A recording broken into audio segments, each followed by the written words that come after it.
بسم الله الرحمن الرحيم الحمد لله رب العالمين والصلاة والسلام على سيد المرسلين وعلى آله وأصحابه أجمعين أما بعد. கண்ணியத்திற்குரிய சகோதரர்களே, பெரியோர்களே, தாய்மார்களே, அளவிலா கருணையாளனும் நிகரிலா கிருபையாளனும் ஆகிய எல்லாம் வல்ல அல்லாஹ் ரப்பல் ஆலமீனுடைய பேரருளாலும் பெருங்கிருபையாலும் புனிதமிக்க ரமதானிலே அல்லாஹ் ரப்பல் ஆலமீனுடைய நல்லோர்களை பெற்ற நல்லோர்கள் சாலிஹீன்களுடைய வரலாறுகளை நம்முடைய படிப்பினைக்காகவும் நாம் பாடம் பெற்று அதனை பின்பற்றி நடப்பதற்காகவும் அந்த வரலாறுகளை நாம் பார்த்து வருகின்றோம். கண்ணியத்திற்குரியவர்களே, அந்த வரலாற்று தொடரிலே நேற்றைக்கு முந்தைய தினம் இஸ்லாத்தினுடைய தலை சிறந்த அறிஞரும் அல்லாஹ்வுடைய இறைநேசருமான முஹியத்தீன் அப்துல் காதர் ஜீலானி ரஹ்மத்துல்லாஹி அலைஹி அவர்களுடைய வாழ்க்கை வரலாற்றை பார்த்து இன்றைய தினம் அந்த வரலாற்றினுடைய தொடரில் சில முக்கியமான சம்பவங்களை நாம் பார்க்க இருக்கின்றோம். அன்புக்குரியவர்களே,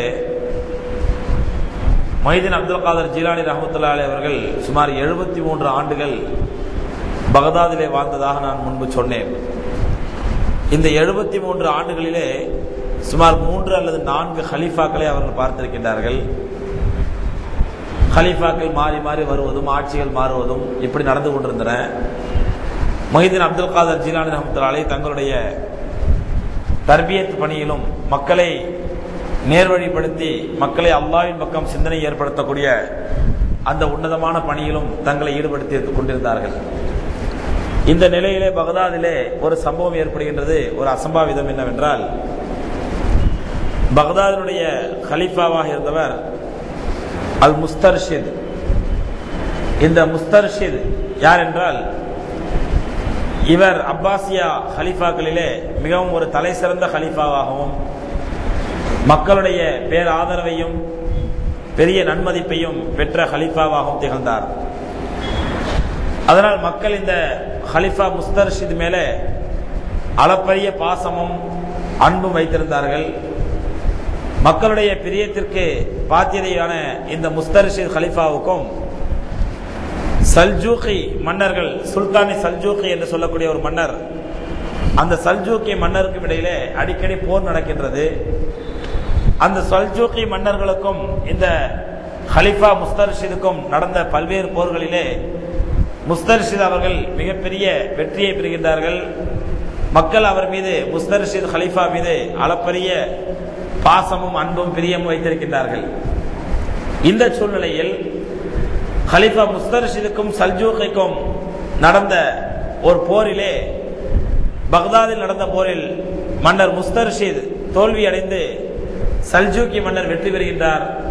பக்தாத் நகரமானது முஸ்தர்ஷிதிலிருந்து கைவசத்திலிருந்து அந்த சல்ஜூகி மன்னருடைய கைவசத்துக்கு சென்று விடுகின்றது. இந்த சூழ்நிலையில் என்ன ஆகுது அப்படின்னு சொன்னா, பக்தாதில் ஒரு மிகப்பெரிய கலவரம் வெடிக்கின்றது. அந்த கலவரம் எந்த அளவுக்கு என்றால், மக்களால் அல்லது இராணுவத்தால், காவல்துறையால் கட்டுப்படுத்த முடியாத அளவுக்கு மாபெரும் கலவரம் வெடிக்கின்றது.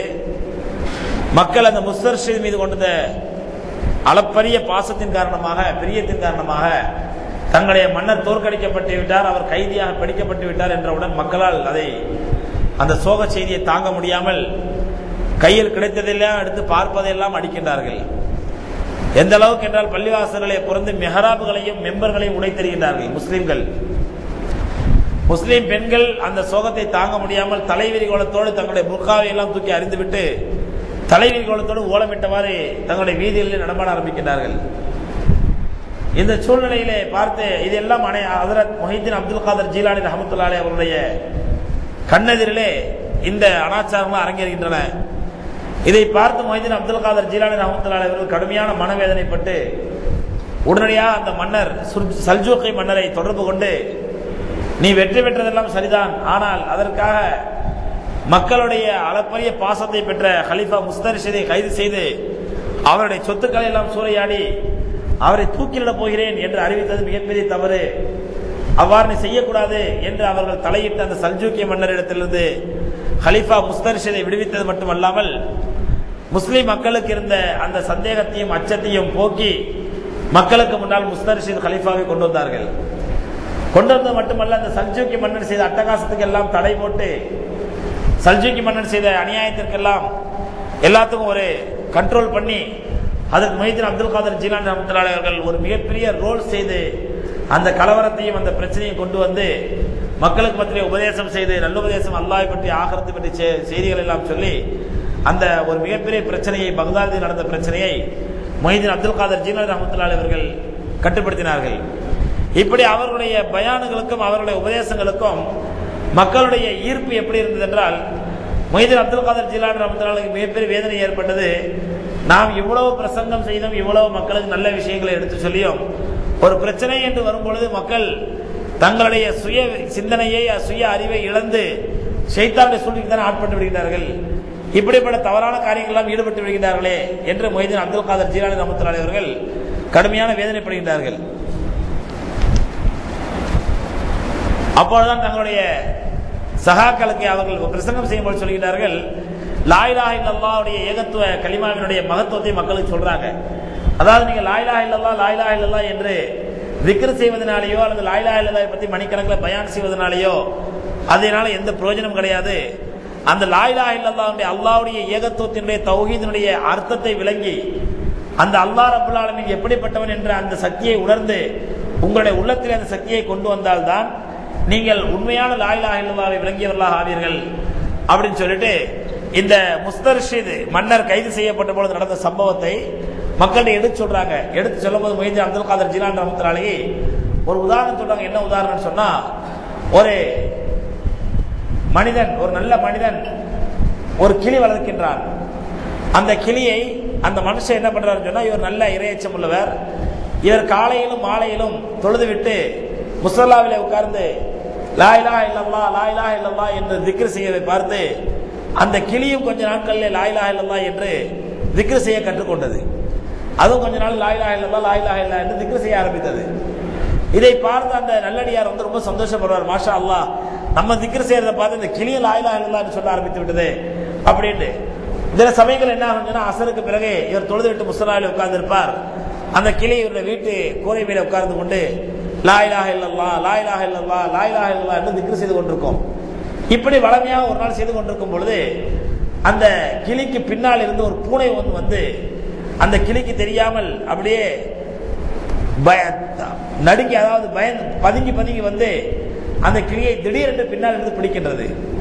பிடித்த உடனே அந்த கிளி பூனையுடைய வாயிலே அகப்பட்டவுடன் அது கீ கீ என்று கத்தி கொஞ்ச நேரத்தில் உயிரை விட்டு விடுகின்றது.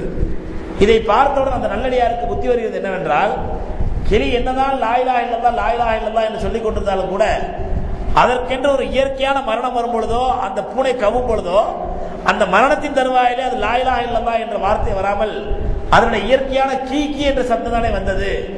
ஆகவே நாம் லா இலாஹ இல்லல்லாஹ் என்று நாவினால் சொல்வதனாலே, தலையை ஆட்டுவதனாலே பிரயோஜனம் இல்லை. அந்த லா இலாஹ இல்லல்லாஹ்வுடைய ஏகத்துவத்தினுடைய தத்துவத்தை நம்முடைய உள்ளத்திலே கொண்டு வர வேண்டும் அப்படின்னு சொல்லிட்டு முஹிதீன் அப்துல் காதர் ஜீலானி ரஹ்மத்துல்லாஹி சொல்றாங்க. நான் எவ்வளோ உங்களுக்கு பிரசங்கம் பண்றேன், உபதேசம் பண்றேன், என்னுடைய பிரசங்கத்திலே மக்கள் ஆயிரக்கணக்கில் வந்து கலந்துக்கிறீங்க. ஆனா பாருங்க, ஒரு பிரச்சனை என்று வரும்பொழுது, ஒரு உணர்ச்சி வசப்படுதல் என்று வரும்பொழுது, நான் செய்த பயான்களோ, நான் செய்த அல்லாஹ்வை பற்றிய அச்சத்தையும் எல்லாத்தையும் மறந்துட்டு உங்களுடைய இயற்கை ஷைத்தானுடைய குணமான தலைவிதி குலமா பெண்கள் வீட்டை விட்டு வெளியே வந்தது, கலவரங்கள் நடத்தியது, பள்ளிவாசலை உடைத்தது, பள்ளிவாசலில் உள்ள மிம்பரை உடைத்தது, இந்த இயற்கை ஷைத்தானிய குணங்கள் தானே வருகின்றது உங்களுக்கு. ஏன் உங்களுக்கு உன்னை உங்களுடைய உள்ளத்துக்குள்ள ஈமானுடைய தத்துவமும் ஈமானுடைய மகத்துவமும் உங்களுடைய உள்ளத்துக்குள்ள இன்னும் இறங்கல அப்படின்னு சொல்லி முஹிதீன் அப்துல் காதர் ஜீலானி ரஹ்மத்துல்லாஹி அவர்கள் தன்னுடைய சகாக்களுக்கும் தன்னுடைய மக்களுக்கும் பிரசங்கம் செய்கிறார்கள். இப்படி அவர்கள் என்ன பண்றாங்க அப்படின்னு சொன்னா, இப்படி பல்வேறு நேரங்களிலே முஹிதீன் அப்துல் காதர் ஜீலானி ரஹ்மத்துல்லாஹி மக்களுக்கு உதாரணங்கள் சொல்லி விளங்க வைப்பதிலே ஒரு மிகச்சிறந்த கைத்தேர்ந்தவர்களாக இருந்தாங்க. மக்களுக்கு சின்ன சின்ன புரியுற மாதிரி சின்ன சின்ன உதாரணங்களை சொல்லி விளங்க வைப்பார்கள்.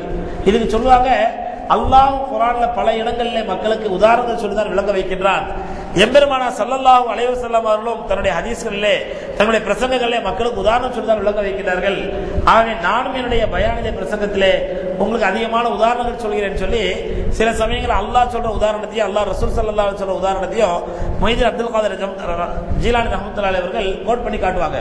அப்படி சொல்லும்போது சொல்லுவாங்களா, அல்லாஹ்வின் மீது நம்பிக்கையை விட்டுவிட்டு படைப்புகளின் மீது நம்பிக்கை வைக்கக்கூடிய ஒரு மனிதன் எப்படின்னு சொன்னா, அரசனுக்கு முன்னால், அதாவது அல்லாஹ் மேல நம்பிக்கை வைக்கிறத விட்டுட்டு நம்முடைய படைப்புகள் மீதோ அல்லாஹ் நம்மை போன்ற சாதாரண படைப்புகள் மீதோ இவர்கள் மூலமா நம்முடைய காரியம் ஆகும், அவர்கள் மூலமா நம்முடைய காரியம் ஆகும் என்று நினைக்கக்கூடியவனுக்கு உதாரணம் எப்படின்னு சொன்னா, இவன் ஒரு நேரத்தில் இந்த மனிதன் உதாரணமா ஒரு அப்துல் காதர்ங்கிறவர் ஒரு அப்துல் ரஹ்மான் உதவி கேட்கிறாரு, அவர் உதவி செய்யறாரு. கொஞ்ச நாள் கழிச்சு இந்த அப்துல் ரஹ்மான தேடி வர்றாரு, இந்த அப்துல் காதர் தேடி வர்றாரு, மறுபடியும் உதவி கேட்கலான்னு சொல்லி. அப்ப இந்த அப்துல் ரஹ்மான் நிலைமை என்ன அப்படின்னு சொன்னா, இது ஏதோ தவறு செய்து இவர் அரசருக்கு முன்னால் கைகள் எல்லாம் கட்டப்பட்டு தலைகீழாக தொங்க விடப்பட்டு எந்த நேரத்திலே இவருக்கு சிரச்சேதம் செய்யப்படும், தலையை துண்டிக்கப்படும் என்று சொல்ல முடியாத அளவுக்கு அரசர் கையில கத்தியோடு சுத்திக்கிட்டு இருக்கிறாரு. இவர் கைகாலெல்லாம் கட்டப்பட்டு தலைகீழா தொங்க விடப்பட்டிருக்கிறார்.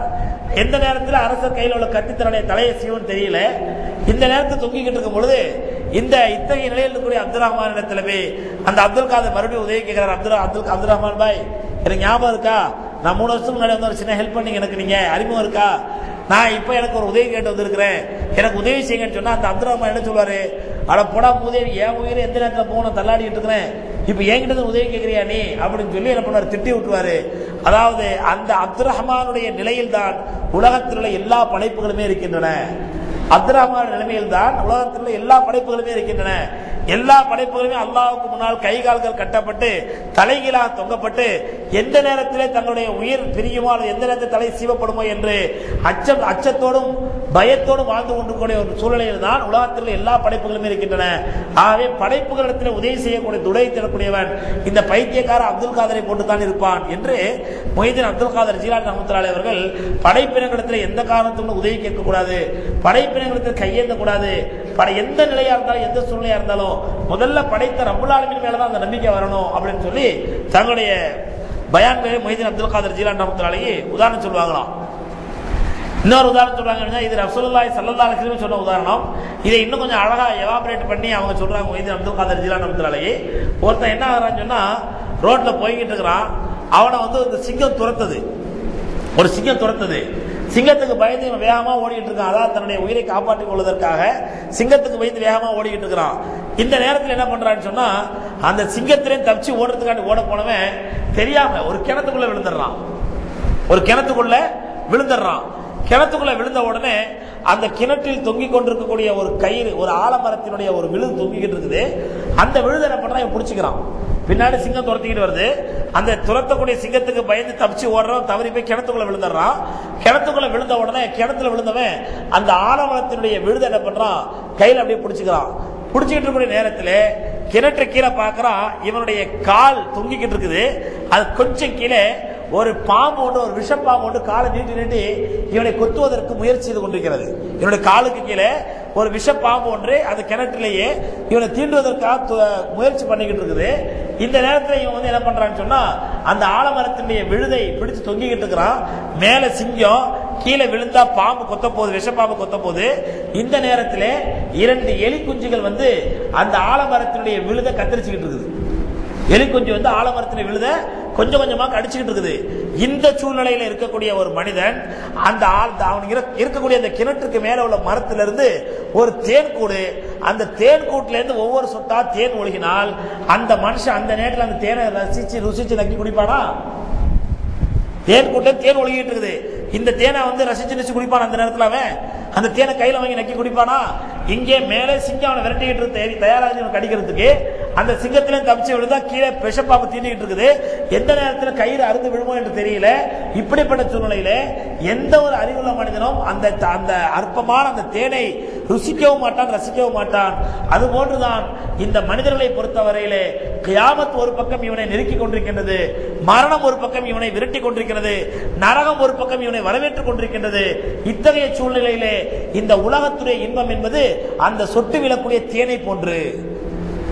கியாமத் ஒரு பக்கம் நெருக்கிக் கொண்டிருக்கின்றது, மரணம் ஒரு பக்கம் துரத்தி கொண்டிருக்கின்றது, நரகம் ஒரு பக்கம் இவனை எதிர்பார்த்து கொண்டிருக்கிறது.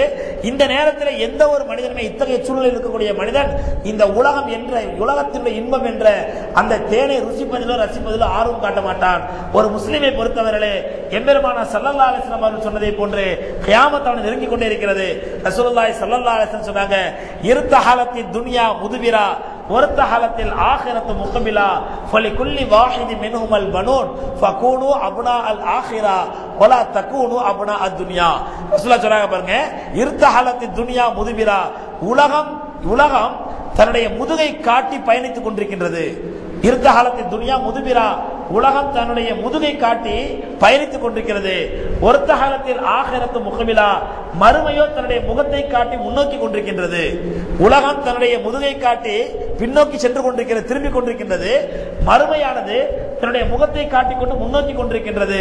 பெருமானார் ஸல்லல்லாஹு அலைஹி வஸல்லம் சொன்னாங்க, வலி குல்லி வாஹிதி மின்ஹுமல் பனூன், முகத்தை முதுகை காட்டிக் கொண்டு திரும்பி சென்று கூடிய இந்த உலகத்திற்கும் முகத்தை காட்டிக் கொண்டு முன்னோக்கி வரக்கூடிய இந்த மறுமைக்கும் இரண்டுக்குமே சில மக்கள் இருக்கின்றார்கள். நீங்கள் வலா தக்கூனு அப்னா அத் துன்யா, திரும்பி சொல்லக்கூடிய துன்யாவுடைய மக்களாக மாறிவிடாதீர்கள். வத்துகூனு அப்னா அல் ஆகிரா, நீங்கள் முன்னோக்கி வந்து கொண்டிருக்கக்கூடிய ஆகிரத்தின் மக்களாக மாறிவிடுங்கள். நபி ஸல்லல்லாஹு அலைஹி வஸல்லம் இந்த ஹதீஸை தான் சொல்றாங்க. ஆகிரத்து ஒரு பக்கம் நம்மை நெருக்கி கொண்டிருக்கின்றது, ஒரு பக்கம் நம்மளை நரகம் ஈர்த்து கொண்டிருக்கின்றது, ஒரு பக்கம் நம்முடைய கியாமத்தினால் நெருக்கி கொண்டிருக்கின்றது. இத்தகைய சூழ்நிலையிலே இந்த உலகம் என்ற இந்த அற்பமான தேனை ஒரு மனிதன் இந்த உலகத்திலே ஆசையை மூழ்குவதிலும் உலகத்திலே ஆசாபாசங்களில் ஈடுபடுவதிலும் இந்த உலகத்திலே இன்பங்களிலே ஆசைப்படுவதிலும் எந்த ஒரு மூமினுமே ஆசை கொள்ள மாட்டான், எந்த ஒரு அறிவாளியுமே நாட்டம் கொள்ள மாட்டான் அப்படின்னு சொல்லி மொய்தீன் அப்துல் காதர் ஜீலானி ரஹ்மத்துல்லாஹி அலைஹி அவர்கள் தங்களுடைய பிரசங்கங்கள்ல சொல்வாங்களாம். ஒரு முறை என்ன நடக்குது அப்படின்னு சொன்னா, மொய்தீன் அப்துல் காதர் ஜீலானி ரஹ்மத்துல்லாஹி அலைஹி உலக பற்றற்ற நிலையிலே, அதாவது இந்த பாதுஷாக்கள் மன்னர்களுடைய அன்பளிப்புகள், அவங்க தரக்கூடிய தீனாரு, அவர்கள் தரக்கூடிய திருகம், இதெல்லாம் கொஞ்சமா ஆர்வம் காட்ட மாட்டாங்க. ஒரு முறை மொய்தீன் அப்துல் காதர் ஜீலானி ரஹ்மத்துல்லாஹி அலைஹி பள்ளிவாசல்ல உட்கார்ந்து இருக்காங்க.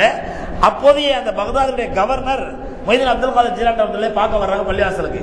பள்ளிவாசலுக்கு பார்க்க வந்த உடனே மொய்தீன் அப்துல் காதர் ஜீலானி ரஹ்மத்துல்லாஹி அவர்கள் அவங்க எதுக்கு வந்தாரு ஏன் வந்தாருன்னு சொல்லிட்டு அவர்கிட்ட பேசிக்கிட்டு இருக்கிறாங்க.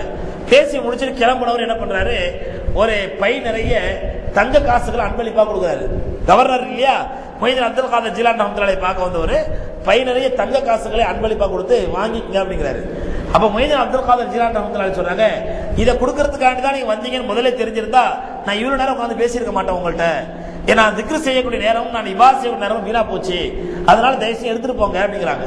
அந்த கவர்னருக்கு வந்து அது ரொம்ப இழுக்கா இருக்குது. என்னன்னு சொன்னா, மொய்தீன் அப்துல் காதர் ஜீலானி ரஹ்மத்துல்லாஹிக்கு அன்பளிப்புகள் கொண்டு வந்து அந்த அன்பளிப்பை திரும்ப கொண்டு போனா அது ஒரு பெரிய ஒரு பிரஸ்டீஜ் இஷ்யூவாக ஆக்குறாரு.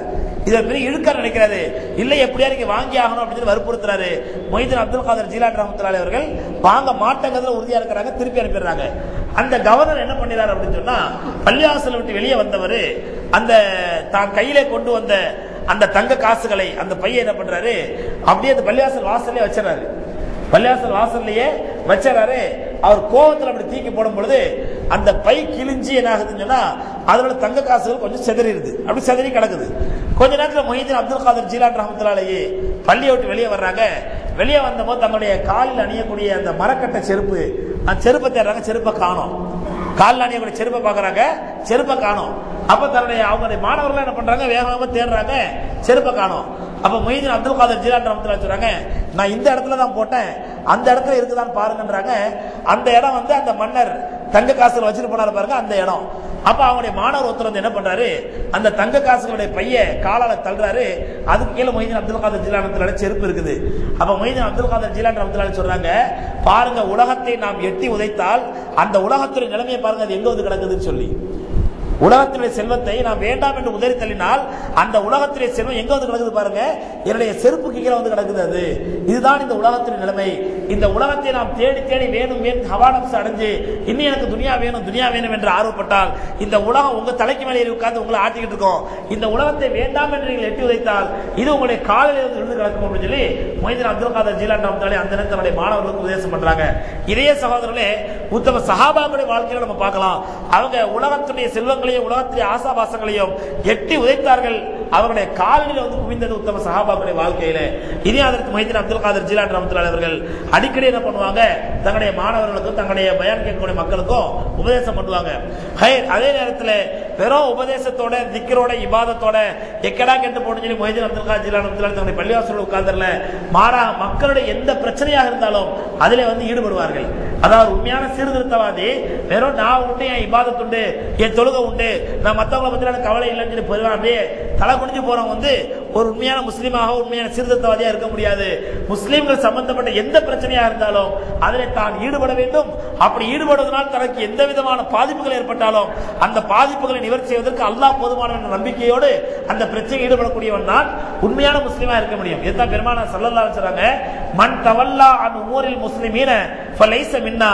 ஒரு நல்ல இபாதத் செஞ்சிட்டு இருக்காரு, நல்ல வணக்க வழிபாடுகள் ஈடுபட்டு இருக்காரு, ஆனால் முஸ்லிம்களுக்கு ஏற்படக்கூடிய பிரச்சனையை பற்றி அவர் தனக்கென்ன என்று கவலை இல்லாமல் இருப்பார் என்றால் அவர் நம்மை சார்ந்தவரே இல்லை. நபி ஸல்லல்லாஹு அலைஹி சொல்றாங்க. அதாவது இவர் நல்ல இபாதத் செய்றாரு, நல்ல வணக்க வழிபாடு இருப்பாரு, நல்ல திக்ர் செய்றாரு, நல்ல குர்ஆன் ஓதுறாரு, நல்ல அமல்களில் ஈடுபடுறாரு, ஆனால் முஸ்லிம்கள் பிரச்சனையில கஷ்டத்திலே துன்பத்தில் இருக்கும் பொழுது அதை பத்தி நமக்கு என்ன என்று இவர் கண்ணும் காணாதவர் இருப்பார் என்றால் மன் தவல்லா அன் உமூரில் முஸ்லிமீன, முஸ்லிம்களுடைய பிரச்சனையை பற்றி கவலைப்படாதவர்கள் ஃபலைஸ மின்னா, நம்மை சார்ந்தவர்கள் ரசூலுல்லாஹ் சொன்னாங்க பாருங்க. அந்த விஷயத்தில் ஹஜ்ரத் மொஹிதீன் அப்துல் காதர் ஜிலானி ரஹ்மத்துல்லாஹி அவர்கள் மக்களுடைய பிரச்சனை என்னங்கிறதுல அடிக்கடி ஈடுபடுவாங்க. அரசியல் ரீதியாக ஏதாவது பிரச்சனை சால்வ் பண்ணுங்கன்னா அரசியல் ரீதியான பிரச்சனை அதற்கு மொஹிதீன் அப்துல் காதர் அவர்கள் ஈடுபடுவார்கள். ஒரு முறை ஹலீஃபா முக்தஃபி லி அம்ரில்லா, இந்த ஹலீஃபாவுடைய பேர் முக்தஃபி லி அம்ரில்லா, இவர் மன்னர் ஹாரூன் ரஷீதுடைய பரம்பரையில வந்தவர். இந்த மன்னருடைய காலத்துல இந்த முக்தஃபி லி அம்ரில்லா என்ன பண்றாருன்னு சொன்னா, ஒரு பகுதிக்கு ஹலீஃபா அதாவது பிரதிநிதியாக காலியாக நியமிக்கிறாரு. யார் அப்படின்னா அபுல் வஃபா என்பவரை காலியாக, அதாவது அந்த பகுதியினுடைய கவர்னரை போட்டு நியமித்து அனுப்புகின்றார். இந்த அபுல் வஃபா யார் அப்படின்னு சொன்னா, மக்களால் மிகப்பெரிய அநியாயக்காரன், எங்கெங்கெல்லாம் இந்த ஆளுக்கு உட்கார்ந்து இருக்கிறானோ அங்கெல்லாம் அநியாயம் பண்ணவன், மிகப்பெரிய அநியாயக்கார பாவி அப்படின்னு மக்களால் தூற்றப்பட்டவர் இந்த அபுல் வஃபா. இந்த அபுல் வஃபா என்ன பண்றாருன்னா, இந்த முக்தஃபி லி அம்ரில்லா என்ன பண்றாரு, ஹலீஃபா அதாவது காலியாக நியமிச்சு அனுப்புறாரு. அப்ப இதை கேள்விப்பட்ட மொஹிதீன் அப்துல் காதர் ஜிலானி ரஹ்மத்துல்லாஹி அவர்கள் அந்த முக்தஃபி லி அம்ரில்லாவை கூப்பிட்டு சொல்றாங்க, நீ அதுலமும் வாலிமீன் என்று சொல்லக்கூடிய அநியாயக்காரர்களுக்கெல்லாம் மிகப்பெரிய அநியாயக்காரனான இந்த அபுல் வஃபாவை நீ ஹாக்கிமா நியமிச்சிருக்க, மக்களுக்கு அதிகாரியா நியமிச்சிருக்கிற, ஆனால் இந்த அதுலமும் வாலிமீனை நீ அதிகாரியா நியமிச்சதற்காக அர்ஹமுர் ராஹிமீனாகிய அல்லாஹ் நாளை மறுமையில கேள்வி கேட்டால் நீ என்ன பதில் சொல்வாய்? இவன் அதுலமும் வாலிமீன், அநியாயக்காரர்களுக்கெல்லாம் பெரிய அநியாயக்காரன், இவனை நீ மக்களுக்கு அதிகாரியா நியமிச்சிருக்கிற, அல்லாஹ் இருக்கிறானே இவன் அர்ஹமுர் ராஹிமீன், அருளாளர்களுக்கு எல்லாம் பெரிய அருளாளன், கிருபியாளர்களுக்கெல்லாம் பெரிய கிருபியாளன், இவன் அதுலமும் வாலிமீன், அநியாயக்காரர்களுக்கெல்லாம் பெரிய அநியாயக்காரனை நீ ஒரு அதிகாரியா நியமிச்சிருக்கிற, இதை பற்றி மறுமையிலே அர்ஹமுர் ராஹிமீன் ஆகிய அல்லாஹ் ரப்பல் ஆலமீன் மறுமையில விசாரிச்சா என்ன பதில் சொல்லுவேன் அப்படின்னு கேட்ட உடனே அந்த முக்தஃபி லி அம்ரில்லா மொஹிதீன் அப்துல் காதர் ஜிலானி ரஹ்மத்துல்லாஹி இந்த இரண்டு வரிகள் அவருடைய உள்ளத்திலே மாற்றத்தை ஏற்படுத்தி உடனடியாக அந்த அபுல் வஃபா என்ற காதி என்ன பண்றாரு, விட்ரா பண்ணிடுறாரு, அவரை அதிகார பதவியிலிருந்து தூக்கிடுறாரு.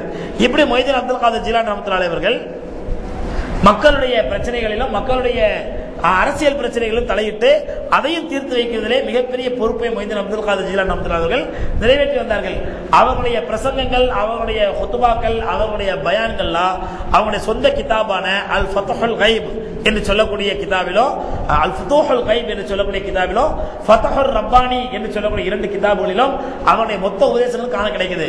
இந்த அவங்களுடைய எந்த உபதேசத்தை எடுத்து பார்த்தாலும் சரி, அதிலே அல்லாஹ்வின் மீது தவக்குல், அல்லாஹ்வின் நம்பிக்கை, அல்லாஹ்வின் மீது உறுதியான ஈமான், உலக பற்றற்ற தன்மை, இதை பத்தி தான் மொஹிதீன் அப்துல் காதர் ஜிலானி ரஹ்மத்துல்லாஹி அவர்கள் அதிகமா சொன்னாங்க.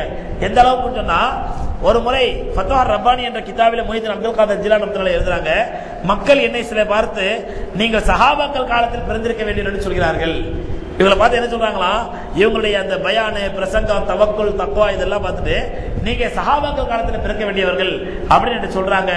நான் சொல்கிறேன், குறித்துக் கொள்ளுங்கள், சஹாபாக்கள் காலத்தில் அல்ல, சஹாபாக்கள் அல்லாஹ்வுடைய பாதையிலே ஜிஹாதுக்காக புறப்பட்டு சென்ற பொழுது ஒட்டகத்தின் மீது ஏறி சென்றார்கள் அல்லவா, அந்த ஒட்டகத்தினுடைய கால் தூசிக்கு கூட நான் சமமாக மாட்டேன், என்னை சஹாபாக்கள் காலத்தில் பிறக்க முடியாது மக்கள் சொல்றாங்க அப்படின்னு சொல்லி தன்னை மிகவும் பணிவாக மொஹிதீன் அப்துல் காதர் ஜிலானி ரஹ்மத்துல்லாஹி தன்னுடைய ஃபத்ஹுர் ரப்பானிங்கிற கிதாபில் எழுதுறாங்க.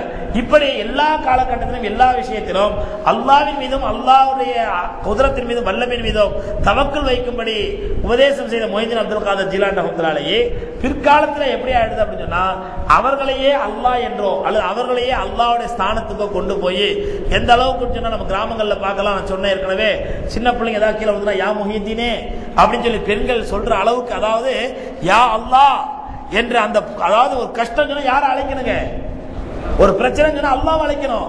அல்லாஹ்வை அழைங்கள், அல்லாஹ்வை அழையுங்கள், அல்லாஹ்வை அழையுங்கள் என்று உபதேசம் செய்த முஹிதீன் அப்துல் காதர் ஜிலானி ரஹ்மத்துல்லாஹி கடைசியில் பொதுமக்கள் என்ன ஆக்கிறாங்க, அவங்களே யா முஹிதீனே அப்படின்னு அழைக்கக்கூடிய அளவுக்கு முஹிதீன் அப்துல் காதர் ஜிலானி ரஹ்மத்துல்லாஹி தரத்தை நம்முடைய அப்பாவி மக்கள் கேவலப்படுத்திட்டாங்க. அப்பாவி மக்கள் என்று சொல்வதை விட, அதாவது இஸ்லாத்திலே மார்க்கத்துக்கு முரணான பிதாத்துகளையும் அனாச்சாரங்களையும் நுழைத்து இஸ்லாத்தை குழப்ப வேண்டும், கெடுக்க வேண்டும், சீர்கெடுக்க செய்ய வேண்டும் என்பதற்காண்டி கங்கணம் கொண்டிருக்கக்கூடிய சில இஸ்லாத்திற்கு எதிரிகள் என்ன பண்றாங்க, முஹிதீன் அப்துல் காதர் ஜிலானி ரஹ்மத்துல்லாஹி பேரால இல்லாத பொல்லாத கட்டுக்கதைகளை அவுத்து விடுறாங்க. அதுல ஒண்ணுதான் என்ன அப்படின்னு சொன்னா, இன்னைக்கு மௌலிது கிதாபுல முஹிதீன் மௌலிதுல ஒரு மௌலிது இருக்குது.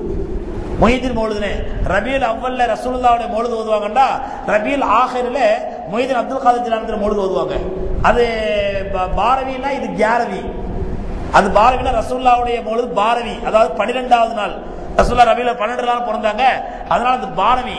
இது ரபியுல் ஆகிர்ல வந்து கியாரவி. யாருன்னா 11வது நாள் இங்க பிறந்தாங்களாம். யார்? முஹிதீன் அப்துல் காதர் ஜிலானி ரஹ்மத்துல்லாஹி. 12வது நாள், அதாவது ரபியுல் அவல் 12வது நாள் ரசூலுல்லாஹ் பிறந்த நாள் தான். ரபியுல் ஆகிர் அடுத்த மாசம் 11வது நாள் கியாரவிங்கிற பேர்ல அது பாரவி, இது கியாரவி. பாரவி கியாரவி புரியுதா? உருது வார்த்தை அது. பாரவினா 12வது அர்த்தம், கியாரவினா 11வது அர்த்தம். இப்படி பாரவி கியாரவிங்கிற பேர்ல முஹிதீன் அப்துல் காதர் ஜிலானி ரஹ்மத்துல்லாஹி ஃபாத்தியா ஓதுறது, அல்லது அவங்க பேர்ல இல்லாத பல அனாச்சாரங்கள் நடத்துறது, அவர்களையே அல்லாஹ்வுக்கு இணையா கொண்டு போய் ஷிர்கா வைக்கிறது. இது எப்படி சொன்னா, அல்லாஹ்வுடைய ஏகத்துவத்தை சொல்வதற்காக உலகத்திற்கு அனுப்பப்பட்ட ஹஜ்ரத் ஈசா அலைஹிஸ்ஸலாத்தையே எப்படி கிறிஸ்தவர்கள் அல்லாஹ்வை ஆக்கிட்டாங்களோ, அதே மாதிரி அல்லாஹ்வுடைய ஏகத்துவத்தை ஞாபகப்படுத்துவதற்காக அல்லாஹ்வால் தேர்ந்தெடுக்கப்பட்ட உத்தமமான மனிதர் முஹிதீன் அப்துல் காதர் ஜிலானி ரஹ்மத்துல்லாஹி அவர்களையே அல்லாஹ்வுக்கு இணையா கொண்டு போய் ஆக்கியது அவர்களுக்கு செய்த மிகப்பெரிய துரோகமாகும். எந்த அளவுக்கு அந்த மொய்தீன் மௌலிதுல ஒரு வரி வருது அப்படின்னு சொன்னா, மொய்தீன் சொல்றாங்களா, உமை யுனாதிஸ்மி அல்ஃபம் பி கல்வத்திஹி அஸ்மம் பி ஹிம்மத்திஹி அஜப்துஹு முஸ்ரிஅம் மின் அஜ்லி தாவத்திஹி ஃபல்யதுஇ யா முஹியத்தீனி. முஹிதீன் அப்துல் காதர் ஜிலானி சொல்றாங்களா, மொய்தீன் மௌலிதுல வரக்கூடிய வார்த்தை யாரோ சகோதரர்கள் நேத்த முந்தானத்தோ மௌலிதுல அப்படி என்னதான் தப்பு இருக்கு கேட்டிருந்தாரு. அதை பத்தி நான் சொன்னா சீடியை பார்த்து கேளுன்னு சொல்லி இந்த முஹிதீன் மௌலிதுல இருக்கிற அநியாயத்தை பாருங்க. முஹிதீன் சொல்றாங்களா, உமை யுனாதிஸ்மி அல்ஃபம் பி கல்வத்திஹி, தனிமையிலே உட்கார்ந்து யார் ஒருவன் 1000 முறை என் பேரை அழைப்பானோ. யார் பேருங்க? யார் பேர? முஹிதீன் அப்துல் காதர் ஜிலானி பேர தனிமையில உட்கார்ந்து 1000 முறை அழைப்பானோ. எப்படி? சும்மா சுப்ஹானல்லாஹ் சுப்ஹானல்லாஹ் சுப்ஹானல்லாஹ் சுப்ஹானல்லாஹ் இப்படிலாம் இல்ல. அஸ்மம் பி ஹிம்மத்திஹி, என் மீது நம்பிக்கை வைத்த நிலையில். உமை யுனாதிஸ்மி அல்ஃபம் பி கல்வத்திஹி அஸ்மம் பி ஹிம்மத்திஹி, தன்னுடைய நம்பிக்கையின் மீது உறுதியா, கண்டிப்பா முஹிதீன் அப்துல் காதர் கூட்டம் எனக்கு வந்து உதவி செய்வாங்க அப்படின்னு உறுதியான நம்பிக்கையோடு யார் என்னை தனிமையில உட்கார்ந்து 1000 முறை யா முஹிதீனே யா முஹிதீனே யா முஹிதீனே யா முஹிதீனே அந்த நம்பிக்கையோடு அழைத்தால் அஜப்துஹு முஸ்ரிஅன், நான் விரைந்து வந்து அவருக்கு உதவி செய்வேன். ஃபல்யதுஇ யா முஹியத்தீனி, எனவே அவர்கள் யா முஹியத்தீனே என்று என்னை அழைக்கட்டும். நவுது பில்லாஹ். அல்லாஹ் ரப்பல் ஆலமீன் கேக்குறான், அம்மை யுஜீபுல் முதுத்தர்ர இதா தஆஹு, ஒரு சங்கடத்திற்குள் கஷ்டத்திற்குள் அகப்பட்ட மனிதன் அழைத்தால் அல்லாஹ்வை தவிர அவனுடைய அழைப்புக்கு யாரால் பதில் சொல்ல முடியும்? அல்லாஹ் கேக்குறான், அம்மை யுஜீபுல் முதுத்தர்ர, யார் பதில் சொல்ல முடியும்? இலாஹு மஅல்லாஹ், அல்லாஹ்வோடு பதில் அளிப்பதற்கு இன்னொரு இறைவன் இருக்கின்றானா? அல்லாஹ் கேக்குறான் குர்ஆன்ல. நாளைக்கு வரும், நாளைக்கு தராவில இந்த ஆயத்து வரும், நாளைக்கு ஒரு தராவில இந்த ஆயத்து. இலாஹு மஅல்லாஹ் திரும்ப திரும்ப அல்லாஹ் சொல்லுவான் அந்த சூறால, அந்த ஆயத்துல தன்னுடைய குதிரத்தை போல சொல்லிட்டு தன்னுடைய வல்லமை ஒரு வரல சொல்லுவா இலாஹு மஅல்லாஹ், தன்னுடைய வல்லமை சொல்லுவா இலாஹு மஅல்லாஹ். நாளைக்கு தராவில கவனிச்சுன்னா அந்த ஆயத்து வரும், அல்லாஹ்வோட இன்னொரு இறைவன் இருக்கின்றானா, அல்லாஹ்வோட இன்னொரு இறைவன் இருக்கின்றானா, அல்லாஹ்வோட இன்னொரு தெய்வத்தை அழைக்கின்றீர்களா? அல்லாஹ் சவால் விட்டு கேட்கிறாங்க. ஆனா அப்படிப்பட்ட ரப்புல் ஆலமீனுக்கு நல்லடியாராக திகழ்ந்த முஹிதீன் அப்துல் காதர் ஜிலானி ரஹ்மத்துல்லாஹி எப்படி சொன்னாங்களா, என்ன கூப்பிட்டு நான் வந்து அழைக்கிறேன் இல்லை. அதனாலதான் இன்னைக்கு காயல்பட்டினம், கீழக்கரை, அதனாம்பட்டினம் மாதிரி ஊர்கள் முஸ்லீம்கள் பெருவாரியா வாழக்கூடிய ஊர்களில் குறிப்பாக காயல்பட்டினத்தில் இந்த முசீபத்து இருக்குது என்னன்னு சொன்னா ராத்திபத்துன்னு சொல்லுவாங்க. குத்துபியா. இந்த குத்துபியானா என்ன அப்படின்னு சொன்னா, இது ஒரு பெரிய ஹால் இருக்கும், பள்ளிவாசல் மாதிரி பெரிய ஹால் இருக்கும். அந்த ஹால்ல லைட்டை பூரா ஆஃப் பண்ணிடுவாங்க. ஆஃப் பண்ணிட்டு ஒரு 50-100 பேர் நிப்பாங்க. நின்று தங்களுடைய எல்லாரும் கையை கொத்துப்பாங்க, ஸ்ட்ராங்கா கையை இருக்க பிடிச்சுக்கிட்டு யா முஹியத்தீனி யா முஹியத்தீனி குதிக்கிற குதிரை பார்த்தா அந்த பில்டிங் இடிஞ்சு விழுந்துருமா எனக்கு தெரியாது, நான் பார்த்திருக்கேன். அப்படி குதிப்பாங்க, அப்படியே வெறி ஏறும். யா முஹியத்தீன் யா முஹியத்தீன், ஏன்னா அஸ்மம் பி ஹிம்மத்திட்டாங்களே, நம்பிக்கையோடு அழைக்கணுண்டு. அந்த நம்பிக்கை அவர்தான், யா முஹியத்தீன் யா முஹியத்தீன் யா முஹியத்தீன் யா முஹியத்தீன் யா முஹியத்தீன் யா முஹியத்தீன். அப்படியே சவுண்ட் கூடும் குறையும், சவுண்ட் கூடும் குறையும், வெறி பிடிச்ச மாதிரி கத்துவாங்க. பார்த்தா முன்னாடி அரிசி மாவை பரப்பி வச்சிருக்கோம். அந்த கூட்டத்துக்கு நடுவுல அரிசி மாவை பரப்பி வச்சிருக்கோம். எல்லாம் 1000 முறை யா முஹித்தீன் கூப்பிட்டு முடிச்ச பிறகு அப்ப முராது ஹாசில் யா முஹையத்தீனி, முராது ஹாசில் யா முஹையத்தீனி, யா முஹையத்தீனே எங்க நாட்டத்தை நிறைவேற்றுங்கள். இதான் அர்த்தம். அதுக்கு யா முஹித்தீனே எங்க நாட்டத்தை நிறைவேற்றுங்க அப்படின்னு சொல்லி முராது ஹாசில் யா முஹையத்தீனி அப்படின்னு சொல்லி பாடி 1000 முறை அழைச்ச உடனே லைட்டை போட்டா அந்த மாவுல அப்படியே கால் தடம் ஒன்று தெரியும் பெருசா. அந்த பரப்பி வச்ச மாவுல என்னங்க இருக்குங்க? கால் தடம். சில சமயம் மனுஷனுடைய கால் தடம் இருக்கும், சில சமயம் குதிரையுடைய கால் தடம் இருக்கும். குதிரை உடனே ஒருத்தர் சொல்லுவாரு, மாஷா அல்லாஹ் எஜமான் முஹித்தீன் தங்க குதிரையில வந்தாங்க நான் பார்த்தேன் அப்படிங்குவாரு. இன்னத்த சொல்லுவான், மாஷா அல்லாஹ் இங்க மட்டும் அல்லாஹ் வந்துருவான், மாஷா அல்லாஹ்க்கு மட்டும் எஜமான் முஹித்தீன் மஹபூபே சுப்ஹானி மாஷூக ரஹ்மானி அப்படியே வெள்ளி குதிரையில வந்தாங்க அப்படிங்குவான். இப்படி ஆளாளுக்கு என்ன பண்ணுவான்? கப்சா விடுவான். அது யாருடைய கால்னு அல்லாஹ்க்கு தெரியும். அந்த கால் தடம் அங்க நின்று யாருடைய காலுங்கிறது அல்லாஹ்க்கு தெரியும். இப்படி முழுக்க முழுக்க ஷிர்கியத்தான குத்துபியத்துங்கிறது இன்னைக்கு நடைமுறையில் இருக்குது. இன்னைக்கு அதான் பெரிய வேதனை. அதே மாதிரி ராத்திபத்து ஜலாலியா ராத்திபத்துங்குவாங்க. இந்த ராத்திபத்து என்ன அப்படின்னு சொன்னா சுத்தி நிப்பாங்க எல்லாம் ரவுண்டா நின்னுக்கிட்டு அப்படியே திக்ரு திக்ருங்க. இதுக்கு பேரு ஹூ ஹூ. அந்த ஹூ ஹூ நடுவில் டைரக்டர் ஒருத்தர் இருப்பாரு, ஒரு மியூசிக் டைரக்டர். அவர் என்ன பண்ணுவாரு, இப்படி ஆக்ஷன் கொடுப்பாரு, இப்படி இறக்கி இப்படி ஏத்துவாரு. உடனே இந்த பக்கம் இருக்கணும் சவுண்ட் குறைக்கணும், இந்த பக்கம் who who who who who. பாத்தீங்கன்னா நம்ம உளுந்து கிடந்து உருண்டு சிரிப்போம். இப்ப நான் சொல்றது கேட்ட உங்களுக்கு இப்படி சிரிப்பு வருது, நேரில் பார்த்தா எப்படி இருக்குங்க? உடனே என்ன பண்ண இப்படி தூக்குவாரு. உடனே இந்த பக்கம் இருக்க சவுண்ட் குறைச்சிருவாங்க, இந்த பக்கம் ஹூ ஹூ ஹூ ஹூ. இந்த கூத்து எங்க நடக்கும்டா, மௌத்தா போன பிறகு ஜனாசா நடுல போட்டு சுத்தி நடு ஹூ விளையாடிப்பாங்க. இந்த பலா முசீபத்துல வந்ததுதாங்க நீங்க இந்த ராத்திபத்து ஈத்திபத்து இல்லாத பொல்லா திக்ர்கள். எம்பெருமானா ஸல்லல்லாஹு அலைஹி வஸல்லம் அல்லாஹ்வை எப்படி திக்ர் செய்யணும் சொல்லி தந்திருக்காங்க. எப்படி திக்ர் அல்லாஹ் சொல்றான், அமியல்லா உதுல்லாஹ அபிதுர் ரஹ்மான், அல்லாஹ்வை அல்லாஹ் என்று அழையுங்கள், அல்லாஹ் ரஹ்மான் என்று அழையுங்கள். எந்த அழகிய திருநாமங்களை சொல்லி அழைத்தாலும் அல்லாஹ் உங்களுக்கு பதிலளிப்பான், உன் நாட்டத்தை பூர்த்தி செய்வான். அதே மாதிரி அல்லாஹ்வுக்கு அழகான திருநாமங்கள் இருக்குது, அல்லாஹ்வுடைய திக்ர்கள் இருக்குது, நபி ஸல்லல்லாஹு சொல்லி கொடுத்திருக்காங்க. இதெல்லாம் விட்டுட்டு நீங்க திக்ர்கள்ங்கற பேர்ல திக்ர் மஜ்லிஸ் திக்ர் சபை அப்படிங்கிற பேர் என்ன நடக்குது அப்படின்னு சொன்னா என்னத்தையே வாயில வந்து திக்ரு. நான் சின்ன பிள்ளையா இருக்கும்போது மக்தப் மதரசால ஹஸரத் என்ன பண்ணார், பசங்களாம் ஞாயிற்றுக்கிழமை டிவி பார்க்க போயிடறாங்கன்னு சொல்லிட்டு ஞாயிற்றுக்கிழமை பசங்களை பூரா உட்கார வச்சுருவாரு. உட்கார வச்சு எல்லாம் திக்ரு செய்யுங்களா அப்படிங்குவாரு. எல்லாம் திக்ரு செஞ்சா அதுல என்னென்னமோ திக்ரு ஹஸரத் சொல்லி கொடுப்பாரு. நாங்களும் திரும்ப எல்லாம் திக்ரு செய்வோம். அதுல ஒரு திக்ரு வரும், ஹக் தூ ஹக் ஹக் தூ ஹக் ஹக் தூ ஹக் ஹக் தூ ஹக். நாங்கள் எல்லாம் ஹக் தூ ஹக் ஹக் தூ ஹக்ங்குவோம். உருதுகார பசங்களாம் சிரிப்பாங்க. அது உருது பசங்களாம் சிரிப்பாங்க, ஹக்கு தூ ஹக்குண்டா. எங்களுக்கு தமிழ் பசங்களுக்கு தெரியாது. என்னப்பா கேட்டா திக்ரு முடிஞ்சு ஏமா சிரிக்கிறீங்கடா, ஹக்கு தூ ஹக்குனா என்ன அர்த்தம் நமக்கு தெரிஞ்சு. அது நாங்க சொல்லக்கூடாது, தமிழ் காரங்க முஸ்லிம் உருது தெரிஞ்சவங்க கேட்டுங்க ஹக்கு தூ ஹக்குனா என்ன அர்த்தம் சொல்லி. இதை ஒரு திக்ரு சொல்லி ஹக்கு தூ ஹக்கு ஹக்கு தூ ஹக்கு ஹக்கு தூ ஹக்கு. இது என்னங்க திக்ரு இது? இப்படி பைத்தியகரத்தனமான மார்க்கத்தில் இல்லாததெல்லாம் மொய்தீன் அப்துல் காதர் ஜீலானி ரஹ்மத்துல்லாஹி அலைஹி பேர்ல திக்ருங்கிற பேர்ல ஒரு பக்கம், மௌலூதுங்கிற பேர்ல ஒரு பக்கம். இந்த மௌலூதையும் திக்ரையில இதெல்லாம் வந்து மக்களுக்கு ஸ்பிரிச்சுவல் ரீதியா ஆன்மீக ரீதியா அப்பதான் உங்களுக்கு பயம் வரும் சொல்லி இல்லாத பொல்லாத கட்டுக்கதைகள். என்ன கதைகள்? மொய்தீன் அப்துல் காதர் ஜீலானி ரஹ்மத்துல்லாஹி அலைஹி பத்தி ஒரு கதை என்ன சொல்றாங்கன்னா, நபி ஸல்லல்லாஹு அலைஹி வஸல்லம் மேராஜுக்கு போனாங்களாம். நபி ஸல்லல்லாஹு அலைஹி வஸல்லம் மேராஜுக்கு போனாங்களாம். மேராஜுக்கு போகும்போது அல்லாஹ் பார்க்கணுங்கிற ஆர்வத்தில் வேகமா போனாங்களாம் நடந்து. அப்ப அல்லாஹ்ட்ட இருந்து ஒரு கண்டிக்கும் குரல் வச்சான், முஹம்மதே அப்படின்ட்டு. ரசூல் அப்படியே ஷாக்காய் நின்ட்டாங்களாம். மெதுவா வாங்க, என் பேரப்புள்ள தூங்கிட்டு இருக்காரு, முடிச்சிட போறாரு. ரசூலா பார்த்தாங்களாம், நமக்கு முன்னாடி அல்லாஹ்வுடைய அரிசில வந்து பேரப்புள்ள யாரா தூங்கலாம் சொல்லி அந்த தொட்டி இடிக்கிட்டு பார்த்தா மொய்தீன் அப்துல் காதர் ஜீலானி தூங்கிட்டு இருந்தாங்களாம். பாவிங்க ஈசாயிகள் கிறிஸ்தவர்கள் அல்லாஹ்க்கு மகன் தான் இருக்குன்னு சொன்னாங்க. இந்த பாவிங்க அல்லாஹ்க்கு பேரனே இட்டு கட்டிட்டாங்க. கிறிஸ்தவர்களா மகன் தான் சொன்னாங்க, அல்லாஹ்க்கு மகன் இருக்கிறான் அப்படின்னு சொல்லி. நம்ம ஆளுங்க மொய்தீன் அப்துல் காதர் ஜீலானி ரஹ்மத்துல்லாஹி அலைஹி அல்லாஹ்வுக்கு பேரனே சொல்ல ஆரம்பிச்சிட்டாங்க. இன்னொரு கதை சொல்லுவாங்க, ஒரு கிழவி இருந்தாலும் மொய்தீன் அப்துல் காதர் ஜீலானி ரஹ்மத்துல்லாஹி அலைஹி காலத்துல அந்த கிழவிக்கு ஒரே ஒரு பேரனா, அந்த பேரன் தான் அந்த கிழவி கஞ்சி ஊத்திக்கிட்டு இருந்தானா, அந்த பேரன் மூத்தா போயிட்டானா. உடனே அந்த கிளை ஒடியாந்தாலும் மொய்தீன் அப்துல் காதர் ஜீலானி ரஹ்மத்துல்லாஹி அலைஹி, மொய்தீனே இந்த மாதிரி என் பேர பிள்ளை செத்து போயிட்டான், அவன் தான் எனக்கு கஞ்சி ஊத்திக்கிட்டு இருந்தான், இப்ப அவன் செத்து போயிட்டான், நான் வந்து யாரு இந்த கஞ்சி ஊத்துவா அப்படின்னு. உடனே மொய்தீன் அப்துல் காதர் ஜீலானி ரஹ்மத்துல்லாஹி அலைஹி அல்லாஹ் பத்தி தெரியாது, அல்லாஹ் கஞ்சி ஊத்துற நம்பிக்கை இல்ல இல்லையா, அதெல்லாம் நம்ம அம்மா வாஸ்தவம் தான், அவன் செத்து போயிட்டு யார் கஞ்சி ஊத்துவாங்க அப்படின்னு சொல்லி உடனே மலக்குல் மௌத்தை கூப்பிட்டாங்களாம். யாரு? இஸ்ராயல் மொய்தீன் அப்துல் காதர் ஜீலானி மலக்குல் மௌத்தை கூப்பிட்டாங்களாம். கூப்பிட்டு என்ன இந்த அம்மாவுடைய பேரனை நீ மூத்தாக்கிட்டியா? ஆமா, இது அல்லாவுடைய கட்டளை. என்ன அல்லாவுடைய கட்டளை? அல்லாட நான் பேசிக்கிறேன், அந்த அம்மாவுடைய மோனை விடு அப்படின்னாராம். அதாவது மாவட்ட செயலாளர் வந்து வட்ட செயலாளர் மிரட்டுவாம்ல, மாவட்ட செயலாளர் வட்ட செயலாளர் மிரட்டுவாங்க, மந்திரி நான் பேசுகிறேன், நீ செய்ப்பா, நான் சொன்ன செய்ப்பா அப்படிங்குவாம்ல. அந்த மாதிரி மொய்தீன் அப்துல் காதர் ஜீலானி ரஹ்மத்துல்லாஹி மலக்கு மௌத்தை சொன்னாங்களாம். எப்படி? அல்லாஹ் நான் பேசிக்கிறேன், நீ அவர் அவுத்து விடுந்து. மலக்கு மௌத்து ஒத்துக்க மாட்டேன். அதெல்லாம் ஒத்துக்க மாட்டேன். உடனே மொய்தீன் அப்துல் காதர் ஜீலானி கோவம் வந்துருச்சான். ஒரு பை ஒன்று வச்சிருந்தாராம் மலக்கு மௌத் தோல்ல.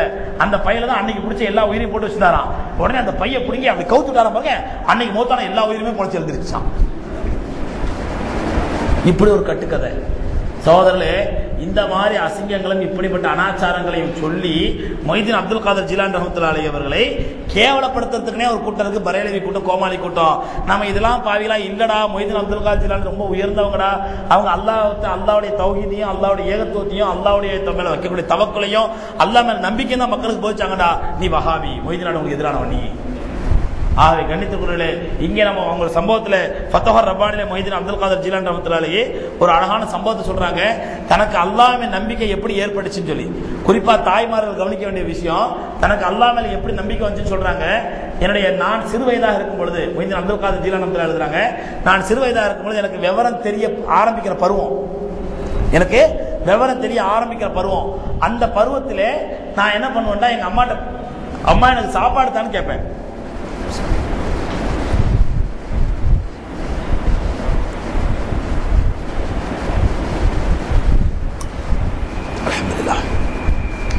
அம்மா எனக்கு சாப்பாடு தானே கேட்பேன். அப்ப எங்க அம்மா சொல்லுவாங்க, உனக்கு யார் சாப்பாடு தர சொல்லி கொடுத்துருக்கேன், உனக்கு ரிஸ்க் தரது யாரு அப்படின்னு கேட்பாங்க.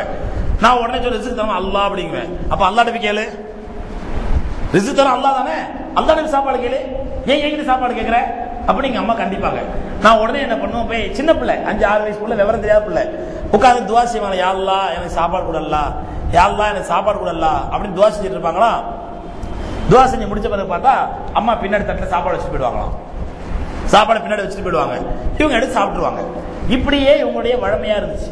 ஒரு நாள் இவங்களுடைய தாயார் வெளியே போயிடுறாங்க, வர்றதுக்கு தாமதம் ஆயிடுது. ஃபத்ஹுர் ரப்பானில மொய்தீன் அப்துல் காதர் ஜீலானி எழுதுறாங்க, அதாவது தான் பெரிய ஆளான பிறகு நான் இப்படித்தான் உனக்கு அல்லாஹ்வுடைய நம்பிக்கையை ஏற்படுத்தினேன்னு தாய் எனக்கு சொன்னாங்க அப்படின்னு சொல்லி மொய்தீன் அப்துல் காதர் ஜீலானி சொல்றாங்க. ஒரு நாள் தாய் வெளியே போறாங்க, அவங்க வீட்டுக்கு வரதுக்கு தாமதம் ஆயிடுது. அப்போ அவங்க அல்லாஹ்ட்ட அங்கிருந்து துவா செய்றாங்க, யா அல்லாஹ் என் மகன் இப்போ எப்போ கேட்குற மாதிரி, யா அல்லாஹ் சாப்பாடு கூட சாப்பாடு போகும், திரும்பி பாப்பா நான் கூட சாப்பாடு வச்சுட்டு வந்துடுவேன். இன்னைக்கு அதே மாதிரி அவனுக்கு பசிக்கிற நேரம், இந்த நேரத்தில் யா அல்லாஹ் சாப்பாடு தான் கேட்டு ரப்புல் ஆலமீன் அவனுக்கு சாப்பாடு இல்லாட்டா அவனுக்கு இதுவரை வரையில் அவனுக்கு ஊட்டி வளர்த்த நம்பிக்கையில ஒரு ஒரு குறை வந்துருமே, ஒரு சந்தேகம் வந்துருமே அப்படின்னு என்ன பண்ணாங்க, அந்த தாய் பதறி அடிச்சுட்டு அல்லாஹ்ட்ட துவா செஞ்சுட்டே ஓடி வர்றாங்க. என் பிள்ளைய வந்து நான் அல்லாஹ் மேல நம்பிக்கையை ஊட்டி ஊட்டி வளர்த்துட்டு இருக்கிறேன், இந்த நேரத்தில் வந்து இப்படிப்பட்ட சம்பவம் அவன் வந்து துவா செஞ்சு திரும்பி பார்க்கும்போது சாப்பாடு இல்லாட்டா அந்த நம்பிக்கையில ஒரு குறைபாடு ஏற்பட்டுமே பயந்துட்டு ஓடி வர்றாங்க. வீட்டுக்குள்ள வந்து பார்த்தா மொய்தீன் அப்துல் காதர் ஜீலானி ரஹ்மத்துல்லாஹி சாப்பிட்டு இருக்காங்க. இதை பார்த்தோன்னு அம்மா ஆச்சரியப்பட்டு, மகனை யாருக்கு சாப்பாடு அப்படின்னாங்க. உடனே மொய்தீன் அப்துல் காதர் ஜீலானி சாதாரண சொல்றாங்க, எப்போ தரமா இன்னைக்கு அல்லாஹ் கொடுத்தா, என்னைக்கு நான் எப்படி துவா செஞ்சு திரும்பி பாப்பா அல்லாஹ் சாப்பாடு வச்சிருப்பான், இன்னைக்கு எனக்கு சாப்பாடு தந்தா அப்படின்னு சொல்லி மொய்தீன் அப்துல் காதர் ஜீலானி ரஹ்மத்துல்லாஹி தன்னோட தாய்ச்சி சொல்றாங்க. இது ஏதோ அல்லாஹ்வால முடியாத காரியம், இது கதையோ கப்சாவோ இல்லைங்க. இதே மாதிரி தான் ஜக்கரியா அலைஹிஸ்ஸலாத்து வஸ்ஸலாம் அவர்கள், மரியம் அலைஹிஸ்ஸலாத்து வஸ்ஸலாம் அவர்கள், ஈசா அலைஹிஸ்ஸலாத்துடைய தாயாரை பத்தி அல்லாஹ் குர்ஆன்ல சொல்றான். மரியம் அலைஹிஸ்ஸலாத்து வஸ்ஸலாம் அவர்கள் ஒரு அறையில, ஒரு மிஹராப்னு சொன்னா ஒரு அறை, தொழக்கூடிய அறை, அந்த அறையில் நின்று என்ன பண்றாங்க, தொழுதுட்டு இருக்காங்க. ஜக்கரியா அலைஹிஸ்ஸலாத்து வஸ்ஸலாம் பண்றாங்க, மரியம் அலைஹிஸ்ஸலாம் தொழுறாங்க, அவங்களுக்கு இப்ப டிஸ்டர்ப் பண்ண வேணாம்னு சொல்லிட்டு என்ன பண்றாங்க, வெளியில பூட்டிட்டு வந்துடுறாங்க. பூட்டிட்டு வெளியே போய் தன்னுடைய அண்ணன் மகள் மரியம் அலைஹிஸ்ஸலாத்துக்காக நல்ல பழ வகைகள்லாம் எடுத்துட்டு வர்றாங்க. கதவை திறந்து பார்த்தா உள்ள மரியம் அலைஹிஸ்ஸலாத்து வஸ்ஸலாம் பழ வகைகள் சாப்பிட்டுட்டு இருக்காங்க. இது அல்லாஹ் சொல்றா குர்ஆன்ல, சாப்பிட்டுட்டு இருக்காங்க. ஆச்சரியப்பட்டு ஜக்கரியா அலைஹிஸ்ஸலாம் கேக்குறாங்க, அன்னாலக்கி ஹாதா, அன்னாலக்கி ஹாதா, யா மரியம் அன்னாலக்கி ஹாதா. மரியம் நேற்று தராவில இந்த ஆயத்து வந்துச்சு, யா மரியம் அன்னாலக்கி ஹாதா, மரியமே இந்த உணவு உனக்கு எங்க இருந்து கிடைச்சது? அந்த அம்மையா சொல்ற, காலத்து மின் இந்தில்லாஹ், அல்லாஹ்விடத்திலிருந்து கிடைச்சது எனக்கு, அல்லாஹ் ரிஸ்க் தந்தா.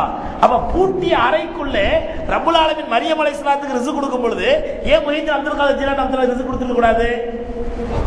இப்படி ஒரு தாய் தன்னுடைய பிள்ளையை அல்லாஹ் மேல் தவக்குல் நம்பிக்கை வைத்து வளர்த்தார்கள். அதனால இன்னைக்கு மொய்தீன் அப்துல் காதர் ஜீலானி ரஹ்மத்துல்லாஹி என்ற ஒரு புனிதமான புனிதரை பத்தி இன்னைக்கு நம்ம பேசிக்கிட்டு இருக்கிறோம். ஆனா இன்னைக்கு நம்முடைய பிள்ளைகளை வளர்க்கக்கூடிய முறை என்னங்க? நம்முடைய பிள்ளைகள் தாய்மார்கள் தகப்பமார்களை பத்தி கவலைப்பட வேண்டியதே இல்லை. காலையில போனா சாயந்தரம் வருவார், புள்ள படிச்சுதா கிழிச்சுதா எக்கெடு கேட்டா என்ன, ஸ்கூல் ஃபீஸ் கட்டுமா பணத்தை கொடுப்பாரு, செக் கொடுப்பாரு, யூனிஃபார்ம் வாங்க வாயில காசு எடுத்து கொடுப்பாரு. இதுதான் தகப்பனுடைய வேலை. மற்றபடி பிள்ளைங்களை பத்தி கவலைப்படுறதே கிடையாது.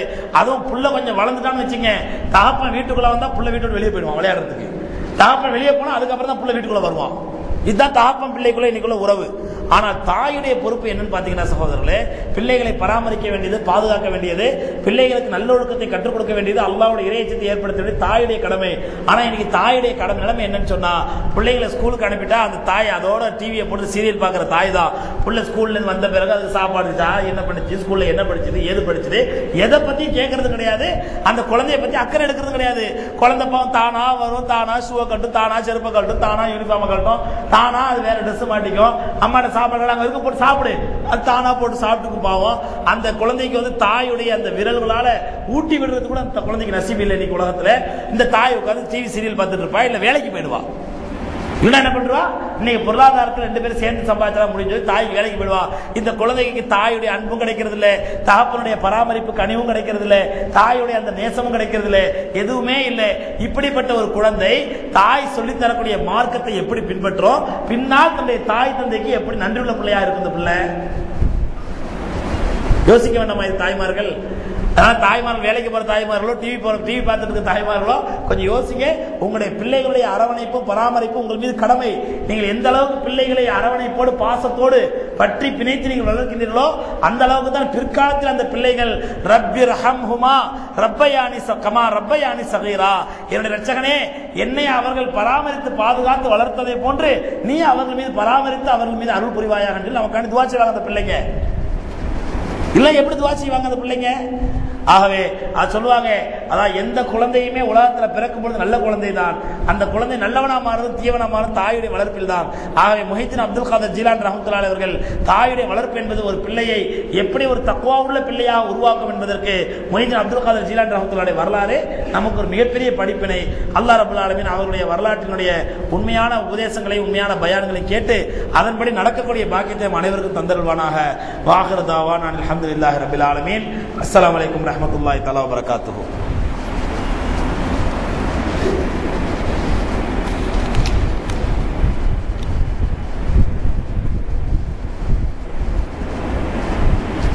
வட்டியை பற்றி விளக்கம் அளித்தார்கள். ஆனால் ரசூல் ஸல்லல்லாஹு அலைஹி வஸல்லம் அவர்கள் வட்டியை தொழிலாக கொண்டுள்ள யூதரிடம் அன்பளிப்பு பெற்றிருக்கிறார்கள், விருந்திலும் கலந்திருக்கிறார்கள். முஸ்லிம் அல்லாத சகோதரர்களுக்கு நாம் வட்டியை எத்தி வைக்கவில்லை, அவருக்கு ஹராம் என்று தெரியாதல்லவா? இதுக்கு ஒரே பதில், மன் கதிப அலைய முத்தஅம்மிதன் ஃபல்யதபவ்வ மக்அதஹு மினன் நார். என் மீது வேண்டுமென்றே யார் இல்லாத ஒரு பொய்யை இட்டு கட்டினானோ அவன் நரகத்திலே தனக்கென்று ஒரு இருப்பிடத்தை ஆக்கிக் கொள்ளட்டும். நபி ஸல்லல்லாஹு அலைஹி சொல்லுகிறாங்க. ரசூலுல்லாஹி ஸல்லல்லாஹு அலைஹி வஸல்லம் வட்டி வாங்கக்கூடிய ஒரு யூதனுடைய வீட்டிலே சாப்பிட்டார்கள் என்று சொல்வது அவர்கள் மீது இட்டுக்கட்டப்பட்ட பொய். அந்த இட்டுக்கட்டப்பட்ட பொய்யை உங்கள்ட்ட டிவிலையோ நேர்லையோ பயான்லையோ சொன்னவன் மகா பொய்யன், நரகவாதி.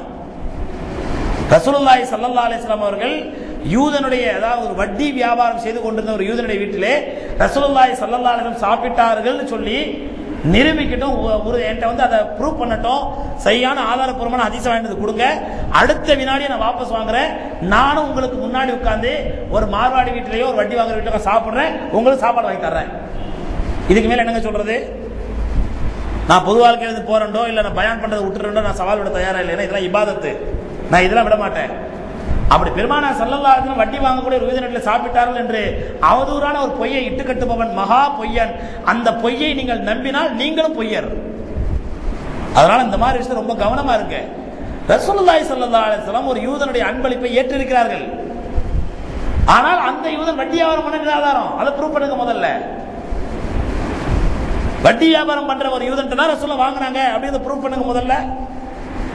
அதனால ரசூலுல்லாஹ் சொல்ற ஹதீஸை ஞாபகத்தில் வச்சுங்க, என் மீது வேண்டுமென்றே இல்லாத ஒன்றை யார் இட்டுக்கட்டி போய் சொல்கிறானோ அவன் நரகத்திலே தனக்கென்று அரபில தனக்கென்று ஒரு இடத்தை ரிசர்வ் செய்து கொள்ளட்டும், முன்பதிவு செய்து ரிசர்வேஷன் பண்ணிக்கிட்டோம். ரசூலுல்லாஹ் சொல்றாங்க.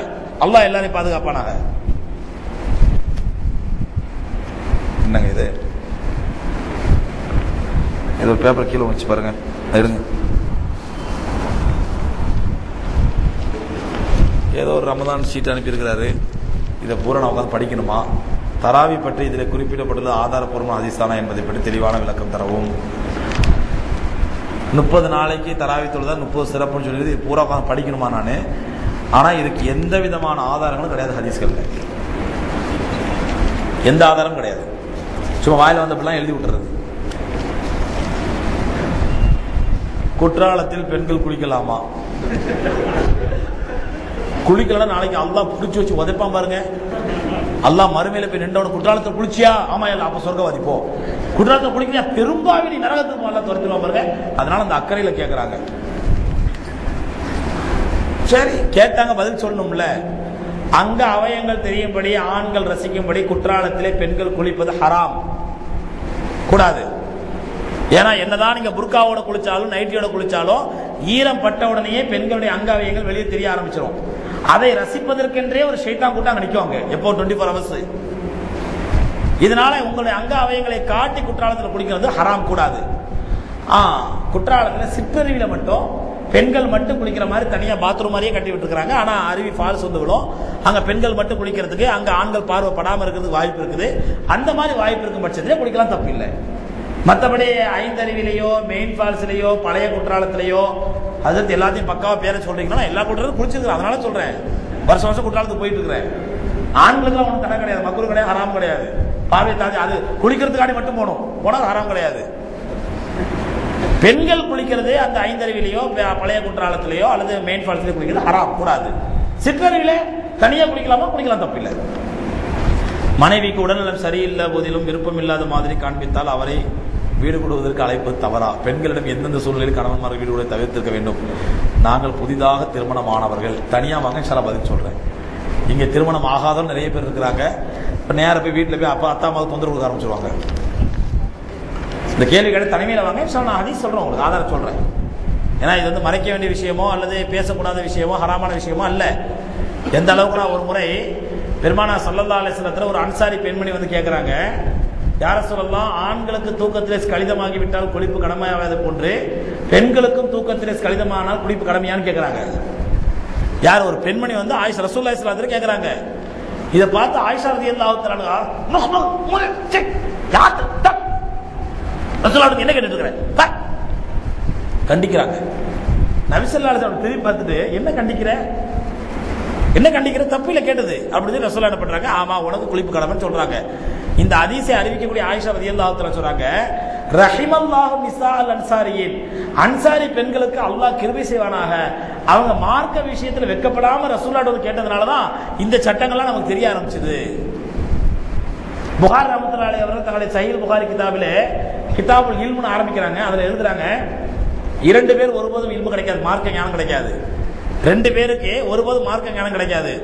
ஒன்னே அல் முஸ்தஹி, மார்க்க விஷயத்திலே வெட்கப்படக்கூடியவன். இன்னொன்னு முத்தகப்பீர், எனக்கு எல்லாம் தெரியும் கர்வம் கொண்டவன். எனக்கு நான் போய் எல்லாம் கேட்டுக்கலாமா அப்படின்னு அவனுக்கு மார்க் கிடைக்காது. கடைசியில மடையனா தான் இருப்பான். வெட்கப்படுறவன் இதை போய் அஜத்தை கேட்கலாம், இவனும் கடைசியில் மடையனா தான் இருப்பான். அப்ப தக்கப்பூர் என்று சொல்லக்கூடிய தற்பெருமையும் மார்க்க விஷயத்துல வெட்கமும் ஒருவனுக்கு கல்வி கிடைக்காமல் தடுத்து விடும். அதனால இந்த மாதிரி கேள்வி தப்பு இல்லை. தனியா வாங்க, நான் உங்களுக்கு சொல்றேன், எக்ஸ்பிளைன் பண்றேன்.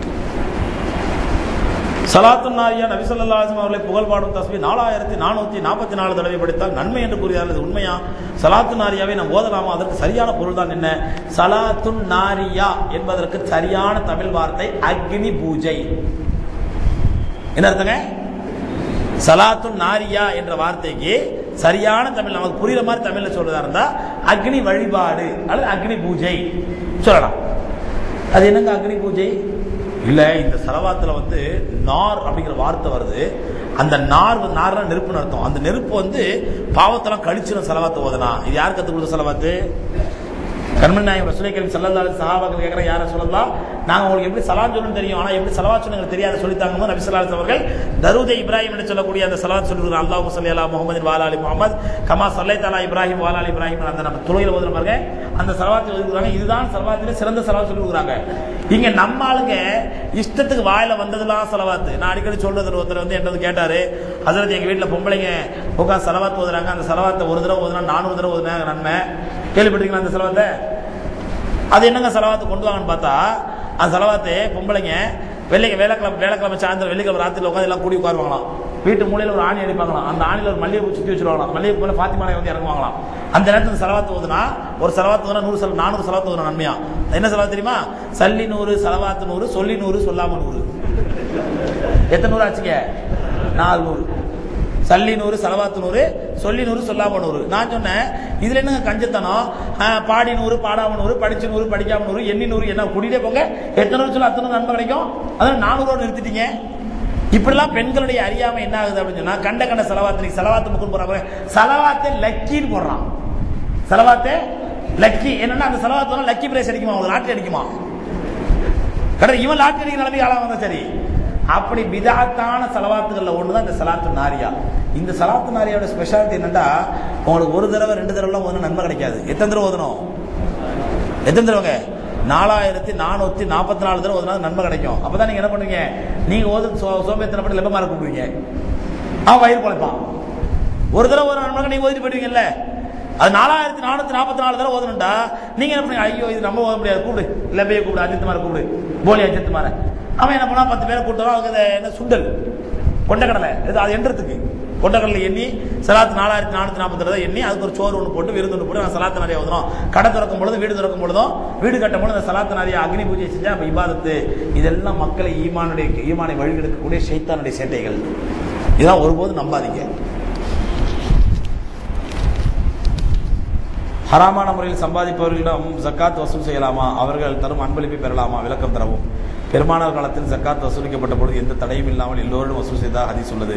தாங்கள் விளக்கம் தரவும். நான் கேட்கிறேன், பெருமானார் ஸல்லல்லாஹு அலைஹி வஸல்லம் காலத்தில் உத்தம சஹாபாக்களில் எந்த சஹாபி ஹராமான வியாபாரம் செய்து கொண்டிருந்தார்? அது எந்த ஹராமான வியாபாரம் செய்து கொண்ட சஹாபி இடத்திலே பெருமானார் ஸல்லல்லாஹு ஜக்காத் வசூல் பண்ணாங்க? சொல்லுங்களேன். எவனோ ஒரு கிறுக்கு டிவியில வளர்றாங்கிறதுக்காண்டி அந்த கிறுக்குத்தனமான கேள்வி எங்கிட்ட கிட்ட என்னங்க அர்த்தம்? இதுக்கு மேல நான் கோபப்படாம என்ன சொல்ல முடியும்? இதெல்லாம் எவ்வளவு பெரிய அப்பட்டமான பொய். ரசூலுல்லாஹி ஸல்லல்லாஹு அலைஹி வஸல்லம் எல்லாத்தையும் ஜக்காத் வசூல் பண்ணாங்க, இல்ல வாஸ்தவம் தான். ஆனா அந்த எல்லாரும் ஹராமான வியாபாரம் பண்ணிட்டு இருந்தாங்க சஹாபாக்கள். முஸ்லிம்கள் மட்டும் ஜக்காத் வசூல் பண்ணாங்க. ஜிஸியா என்பது வேறு. ஜிஸியா என்பது அது காஃபிர்களுக்கு வழங்க வசூலிக்கக்கூடியது, அது தனியாக வசூல் பண்ணிட்டு இருந்தாங்க. ஜக்காத்தை வசூல் பண்ணது நபி ஸல்லல்லாஹு அலைஹி வஸல்லம் முஸ்லிம்களோட தான் வசூல் பண்ணாங்க. அந்த முஸ்லிம்கள் யாருன்னா ரசூலுல்லாஹி முஸ்லிம்கள் யாருங்க? அத்தனை பேர் சஹாபாக்கள். உத்தம சஹாபாக்களில் எந்த சஹாபி ஹராமான வியாபாரம் செய்து கொண்டு தான் இந்த ஹராமி சொல்ல தயாரா? எவ்வளவு பெரிய வேதனை. சஹாபாக்களை கேவலப்படுத்துற மாதிரி சஹாபாக்களை ஹராமான வியாபாரம் பண்ணிட்டு இருந்தாங்களா? ரசூல் அந்த ஹராமான வியாபாரத்தை ஜக்காத் வசூல் பண்ணாங்களா? இந்த ஹராமி சொல்றான். இந்த ஹராமி அந்த லெட்டர் எழுதினவர் அல்ல, ஒரு ஹராமி டிவியில சொல்றான்னு சொல்லி அந்த ஹராமி சொல்றதுக்கு எழுதுறாங்க. தயவுசெய்து இந்த மாதிரி சஹாபாக்களை கேவலப்படுத்தக்கூடிய கேள்வியை கேட்டு என்ன டென்ஷன் ஆகாதீங்க. திருமணம் முடிந்ததும் சிலர் டென்ஷனே ஆகக்கூடாதுன்னு நினைக்கிறேன். இந்த கேள்வி கேட்டவரை யதார்த்தமா கேட்டதா மன்னிச்சிங்க, நான் கோவப்பட்டதுக்கு. சஹாபாக்களை இழிவுபடுத்துறதை விட ஒரு ஆபத்தான விஷயம் எதுவும் கிடையாதுங்க ஈமானுக்கு. இதுதான் எப்படிப்பட்ட ஒரு கீழ்த்தரமான எண்ணத்தை சஹாபாக்கள் மேல ஏற்படுத்தும் சொன்னா, சஹாபாக்கள் ஒரு சஹாபி சாரா வியாபாரம் பண்ணிட்டு இருந்தாரு, ஒரு சஹாபி லாட்டி வியாபாரம் பண்ணிட்டு இருந்தாரு, ஒரு சஹாபி விபச்சார விடுதி நடத்திட்டு இருந்தாரு. ரசூலுல்லாஹ் எல்லாத்தையும் வசூல் பண்ணாங்க. அப்படித்தானே அர்த்தம் அதுக்கு? ஹராமான வியாபாரம் செய்து கொண்ட சஹாபாக்களை வசூல் பண்ணாங்க அப்படின்னு சொன்னா, ஜக்காத் வசூல் பண்ணது முஸ்லிம்கிட்ட. ரசூலுல்லாஹ் காலத்துல முஸ்லிம்கள் அத்தனை பேரும் சஹாபாக்கள். அப்ப ஹராமான வியாபாரம் முஸ்லிம்கள் பண்ணாங்கன்னா சஹாபாக்கள் ரசூலுல்லாஹ் ஹராமான வியாபாரம் பண்ணாங்களா? அதனால சகோதரர்களே, யாரோ ஒரு என்ன ஷைத்தான் தலையில ஏறிட்டானு தெரியல, அவருடைய ஹிதாயத்துக்காண்டி துஆ செய்யுங்க, நல்ல புத்திக்காண்டி துஆ செய்யுங்க. இப்படி ஷைத்தான் தனமா பேசாம இருக்கிறதுக்காண்டி. திருமணம் முடிந்ததும் சில தர்காக்களுக்கு செல்கின்றனர். இதற்கு மார்க்கத்தில் அனுமதி உள்ளதா? அதாவது கல்யாணத்தை அன்னைக்கே என்ன பண்ணுவாங்க, அம்மா அத்தா காலில் விழுவாங்க. மாப்பிள்ளை என்ன பண்ணுவாங்க, அம்மா அத்தா காலில் விழுவான். நான் அடிக்கடி சொல்றது சிம்பாலிக்கா உணர்த்துறான். இனிமே வேற இடத்துல காலில் விட போறேன், கடைசியா உன் காலில் விழுந்து கேட்டுக்க அப்படின்னு சொல்லி அம்மா அத்தாட்ட. அந்த உளுந்த பிறகு நேரா பொதுவாகவே அந்த நாள் மாறிடுச்சுங்க. ஒரு காலம் இருந்துச்சு, எப்படி தெரியுமா? எனக்கு தெரிஞ்சு கல்யாணம் முடிச்ச உடனே நேரம் முதல் ஞாயிற்றுக்கிழமை நேரம் இங்க மவுண்ட் ரோடு தர்காவுக்கு வரணும், இங்க மவுண்ட் ரோடு தர்காவுக்கு வரணும், இங்க ஒரு ஃபாத்தியா பண்ணணும், அப்படியே தேவ் பேலஸ் தியேட்டருக்கு போகணும், அங்க ஈவினிங் ஷோ சினிமா பார்க்கணும், அப்படியே எங்க பக்கத்துல இம்பாலா ஹோட்டல் இருந்துச்சு, அந்த ஹோட்டலை சாப்பிட்டுட்டு கணவன் மனைவி என்ஜாய் வீட்டுக்கு போகணும். இது நடந்துட்டு இருந்துச்சு. மெட்ராஸ்ல கல்யாணம் முடிஞ்ச 90% ஜோடிகள் இப்படிதான் பண்ணிட்டு இருந்தாங்க ஒரு காலத்துல. எனக்கு நான் சின்ன பிள்ளையா இருக்கும் பொழுது கல்யாணம் முடிஞ்ச முதல் ஞாயிற்றுக்கிழமை தர்காக்கு வரணும், பாபாக்கு ஒரு சல்யூட் நடிச்சுட்டு அப்படியே சினிமா ஹராமான சினிமா பார்த்துட்டு அப்படியே ராத்திரி நைட் ஷோ சாப்பாட்டை இப்போ இம்பாலா ஹோட்டல் வச்சுங்க பக்கத்தில், அந்த ஹோட்டலில் சாப்பிட்டு முடிச்சுட்டு அப்படியே ஒரு நைட் ஷோக்கு போயிடணும். இப்படி தான் ஒரு நடைமுறை கணவன் மனைவிக்கு மத்தியில் இருந்துச்சு ஒரு முறை. இப்போ அல்ஹம்துலில்லாஹ் அதெல்லாம் மாறி போச்சு, ரொம்ப திருந்திட்டு இருக்காங்க. அந்த மாதிரிலாம் செய்யாதீங்க, இந்த ரெண்டுமே செய்யாதீங்க. எது ஹோட்டலில் சாப்பிடுங்க தப்பு இல்லை, தர்காவுக்கு போகாதீங்க, தேவி பார்டிஸுக்கு போகாதீங்க. வித்ரு தொழுகை 3 ரக்காத்துகளும் ஒரே அத்தையா செய்ததாக ஹதீஸ் உள்ளது. தாங்கள் 2+1 என்று தொழுவது நபி வழியா அல்லது மதுஹப் வழியா? நல்ல கேள்விங்க. அதாவது வித்ரு 2+1 நம்ம தொழுவது இல்லையே, 3 ரக்கா சேர்த்து தான் தொழுதுட்டு இருக்கிறோம். 2+1 தொழுவது இல்லை. முதல்ல கேள்வி தப்பான கேள்வி கேட்டுக்கிறாரு. நாம தொழக்கூடிய இந்த முறை இருக்கு பாருங்க, இதுவும் ஹதீஸ்ல இருக்கு. ரசூலுல்லாஹி ஸல்லல்லாஹு இப்படி தொழுதுறாங்க. ஏன்னா நபி ஸல்லல்லாஹு அலைஹி வஸல்லம் ஒரு ஹதீஸ்ல வித்ரு தொழுகைக்கும் மக்ரிப் தொழுகைக்கும் நீங்கள் வித்தியாசப்படுத்துங்கள், வித்ரு தொழுகைக்கும் மக்ரிப் தொழுகைக்கும் வித்தியாசப்படுத்துங்க, வித்ர மக்ரிப் மாதிரி ஆக்கிடாதீங்க அப்படிங்கிறாங்க. இந்த ஹதீஸை வைத்தான் சில அறிஞர்கள் சொல்றாங்க, அதை நம்ம 2+1 பிரிச்சிடணும். முதல் 2 ரக்கா தொழுதணும், அப்புறம் 1 ரக்கா தொழுதா வித்தியாசமாயிடும், மகரிப் தொழுகை மாதிரி இருக்காது. சில அறிஞர் இந்த ஹதீஸ்க்கு என்ன விலை கொடுத்தாங்கன்னா, இல்ல நம்ம 3வது ரக்காத்துல கிராத்த சத்தமா ஓதி குனூத்தை ஓதிட்டோம்னா மகரிபுக்கு வித்தியாசமாயிடும். ரசூலுல்லாஹி சொல்ல வித்ரு தொழுகை மகரிபை போட்டு தொழாதீர்கள், வித்தியாசப்படுத்தணும். சில அறிஞர்கள் அப்படி சொல்றாங்க, சில அறிஞர்கள் இப்படி சொல்றாங்க. ரெண்டுமே நபி வழி. பெருமானார் ஸல்லல்லாஹு அலைஹி வஸல்லம் வித்ரிலே சில நேரங்களில் அத்தையாத்திலே உட்கார்ந்து எழுந்திருக்கிறார்கள், சில சமயங்களில் உட்காராமல் எழுந்திருக்கிறார்கள். ரெண்டு இருக்குது, ஆதாரம் இருக்குது, ரெண்டுமே அதிசாதாரம் இருக்குது. அதனால இதுவும் நபி வழி தான், மதுஹப் வழிலாம் கிடையாது. நபி வழியில உள்ளத்தை தான் மதுஹப்ல எழுதி வச்சிருக்காங்க. கூட்டு துவா திக்ரு செய்யாமல் தொழுதால் நன்மை இல்லை என்கிறார்கள். மேலும் அவரவர் தேவைக்கு அவரவர் தான் அல்லாஹ்விடம் துவா செய்ய வேண்டும். ஆனால் கூட்டு துவா முடிந்தவுடன் யாரும் தனியாக அல்லாஹ்விடம் கேட்பதில்லை. விளக்கம் தரவும். அதான் நல்லா புரிஞ்சுங்க. தொழுகைக்கு பிறகு திக்ரு செய்வதும் துவா செய்ய, தொழுகை நம்ம கற்றுக் கொடுத்தது யாருங்க? நபி ஸல்லல்லாஹு அலைஹி வஸல்லம். அந்த நபி ஸல்லல்லாஹு அலைஹி வஸல்லம் தான் தொழுத உடனே சலாம் கொடுத்து எழுச்சி ஓடாதீங்க. இன்னைக்கு சில பேர் ஒரு சலாம் வலது சலாம் பள்ளிவாசலாம், இடது சலாம் கடையில். இப்படி என்ன அவசரம் இருக்குது? தொழுது முடிச்சவர் கொஞ்ச நேரம் உட்கார்ந்து திக்ருகளை செய்யுங்க. ஃபர்லான தொழுகைகளுக்கு பிறகு அதுக்காரோ ஹல்ஃபல் மஃப்ரூலா, ஃபர்லான தொழுகைகளுக்கு பிறகு ஓதுவதற்கென்றே சில திக்ருகளை சொல்ல கற்றுக் கொடுத்துருக்காங்க. ஐவேளை ஃபர்லான தொழுகை பிறகு திக்ருகளை ஓதுன்னு சொல்லி அந்த திக்ருகள் எல்லாம் ஓதிட்டு அல்லாஹ்ட்ட மனப்பூர்வமா துவா செஞ்சுட்டு அதுக்கப்புறம் ஃபர்லான தொழுகை பிறகு சுன்னத்தான தொழுகை இருக்குது. இது எல்லாம் தொழுதுட்டு தான் பள்ளியை விட்டு போகணும். இதுதான் ரொம்ப ஏற்றமானது. ஒரு அவசியமான நேரம், ஒரு அத்தியாவசியமான நேரம், ஒரு அர்ஜென்ட் வேலை விட்டுட்டு போறீங்க, தப்பு கிடையாது. ஆனால் அப்படி ஓடுவதையே வளமையாக கொள்ளக்கூடாது. தொழுகை எப்போ பூர்த்தியாகும் அப்படின்னு சொன்னா ரசூலுல்லாஹி ஸல்லல்லாஹு அலைஹி கற்றுக் கொடுத்த திக்ருகளை சொல்லிட்டு பெருமானார் ஸல்லல்லாஹு சொல்லி கொடுத்த மாதிரி முறையான துஆக்களை செஞ்சுட்டு அல்லாஹ்ட்ட போறதுதான் நம்ம முறையான துஆ. என்ன ரசூலுல்லாஹி சொல்றாங்க, 2 நேரங்களில் செய்யக்கூடிய துஆவை அல்லாஹ் ஒருபோதும் நிராகரிப்பதில்லை. ஒன்று ஹல்ஃபல் மஃப்ரூலா, துபுரல் மஃப்ரூலா, ஃபர்லான தொழுகைக்கு பிறகு செய்யப்படக்கூடிய துஆ ஒன்று. இன்னொன்று ஜௌஃபில் லைல், இரவின் நள்ளிரவு பகுதியிலே நடுநிசையிலே தஹஜ்ஜுதுக்கு பிறகு கேட்கிற துஆ. இந்த 2 துஆவையும் அல்லாஹ் ஒருபோதும் மறுக்கிறது இல்லை. நபி ஸல்லல்லாஹு சொல்றாங்க. அப்ப இன்னைக்கு சமுதாயம் எத்தனையோ பிரச்சனைகளை, எத்தனையோ இன்னல்களை மாட்டிட்டு இருக்கிறோம். அல்லாஹ்ட்ட துஆ கேட்க வேணாமாங்க? இதை கடமைக்கான தொழுது ஓடி போயிட்டா அப்புறம் அல்லாஹ் கோவப்பட மாட்டானா? மனிதனோட இயல்பு என்னக்கா திரும்ப திரும்ப கேட்டா கோவப்படுவோம். அல்லாஹ்வோட இயல்பு என்னக்கா கேட்காட்டா கோவப்படுவாங்க. அதனால அதிகமா துஆ செய்யுங்க. துஆ என்பது நபி ஸல்லல்லாஹு அலைஹி வஸல்லம் சொல்றாங்க, அத்துஆ முஹுல் இபாதா, துஆ என்பதே இபாதத்துடைய சாரம். அதுதான் இபாதத்துடைய மூளையே, அதுதான் துஆ தான் நபி ஸல்லல்லாஹு அலைஹி சொல்றாங்க. அதனால யார் ஒரு அதிகமா துஆ கேட்க ஆரம்பிச்சானோ அவன்கிட்ட அதிகமான இபாதத்துகள் வர ஆரம்பிச்சுன்னு அர்த்தம். அதனால அதிகமா துஆ கேளுங்க அல்லாஹ்ட்ட. தாஜ்மஹால் போகலாமா? அங்கே என்ன நடக்கிறது? என் நண்பன் கேட்கிறான். போய் பார்த்துட்டு சொல்றேன். தாஜ்மஹால்ல ஃப்ராடு நடக்குது. நான் போயிருக்கேன் தாஜ்மஹாலுக்கு. தாஜ்மஹாலுக்கு போனது தர்காக்கு இல்லை, அந்த பில்டிங்குடைய அழகு, அந்த ஸ்ட்ரக்சரை பார்க்கறதுக்காக போயிருக்கோம். அதை பார்த்துட்டு கீழே வந்தா அங்க அந்த மும்தாஸ் அதனுடைய கபர் இருக்குது. தாஜ்மஹால் கீழே, அது கீழே ஒரு ரூம் மாதிரி இருக்கும், அங்கதான் கபரு. அந்த ரூமுக்கு மேல பெரிய இது, அது மேலேயும் போகலாம், 2 மாடி மாதிரி இருக்கும். அங்க என்ன பண்ணுவான்னா ஒருத்தன் உட்காந்துக்கிட்டு அந்த தாஜ்மஹால் எப்படின்னா அந்த அந்த ஆர்கிடெக்ட் ரொம்ப அழகான ஆர்கிடெக்ட் அப்படி சுண்டுனா 8 முறை சக் சக் சக் சக் சக் சக் சவுண்ட் வரும். ஒரு தீக்குச்சி அப்படி கொளுத்துனா அந்த தீக்குச்சி உரசது பாருங்க, அந்த உரசர சத்தம் 8 தடவை 9 தடவை வரும். சக் சக் சக், அந்த அளவுக்கு ஒரு எக்கோ, ரொம்ப அழகா இருக்கும் கேட்கறதுக்கு. அங்க என்ன பண்ணுவான்னா அந்த நான் முஸ்லீம் அந்த ஃபாரினர்ஸ் வருவாங்க, வெள்ளக்காரங்க, அதை பாக்குறதுக்கு வந்த உடனே அவன் என்ன பண்ணுவாங்க, ஒருத்தன் உட்காந்துருப்பான். நம்மளாம் போனா சீண்டவே மாட்டான், நான் ஜாவ் ஜாவ் ஜாவ் அப்படின்ட்டுருவான். வெள்ளக்காரன் வந்தா மட்டும் அப்படி எழுச்சிருப்பான். எழுச்சி நின்று அவன் இங்கிலீஷும் தெரியும் அவனுக்கு, ஃப்ராட் பண்ண இங்கிலீஷ் தெரியணும்ல. இங்கிலீஷ் என்ன பண்ணுவோம், திஸ் பில்டிங் இஸ் ஆய்ஸ் ஊ லைக் திஸ் வாயில வந்தாலும் விட்டு அடிப்பான். யா வா வா அப்படின்னு பண்ணா அவ்வளோ வா வான்னு வாயை பொழப்பான். பொழந்து முடிச்ச உடனே என்ன பண்ண கொஞ்ச நேரத்தில் அப்படி காதில் கை வச்சுட்டு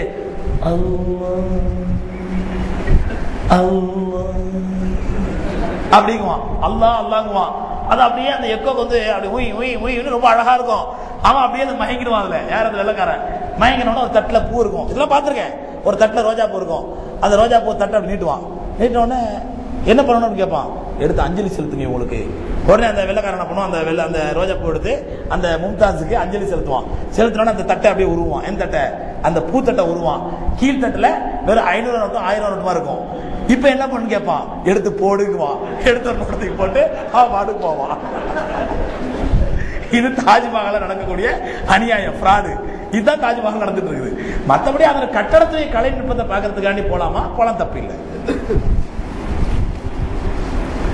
In which language the books Fathah al-Rabbani and Fathah al-Ghaib are available? Bayan super. Jazakallah. சரி, அல்ஹம்துலில்லாஹ்.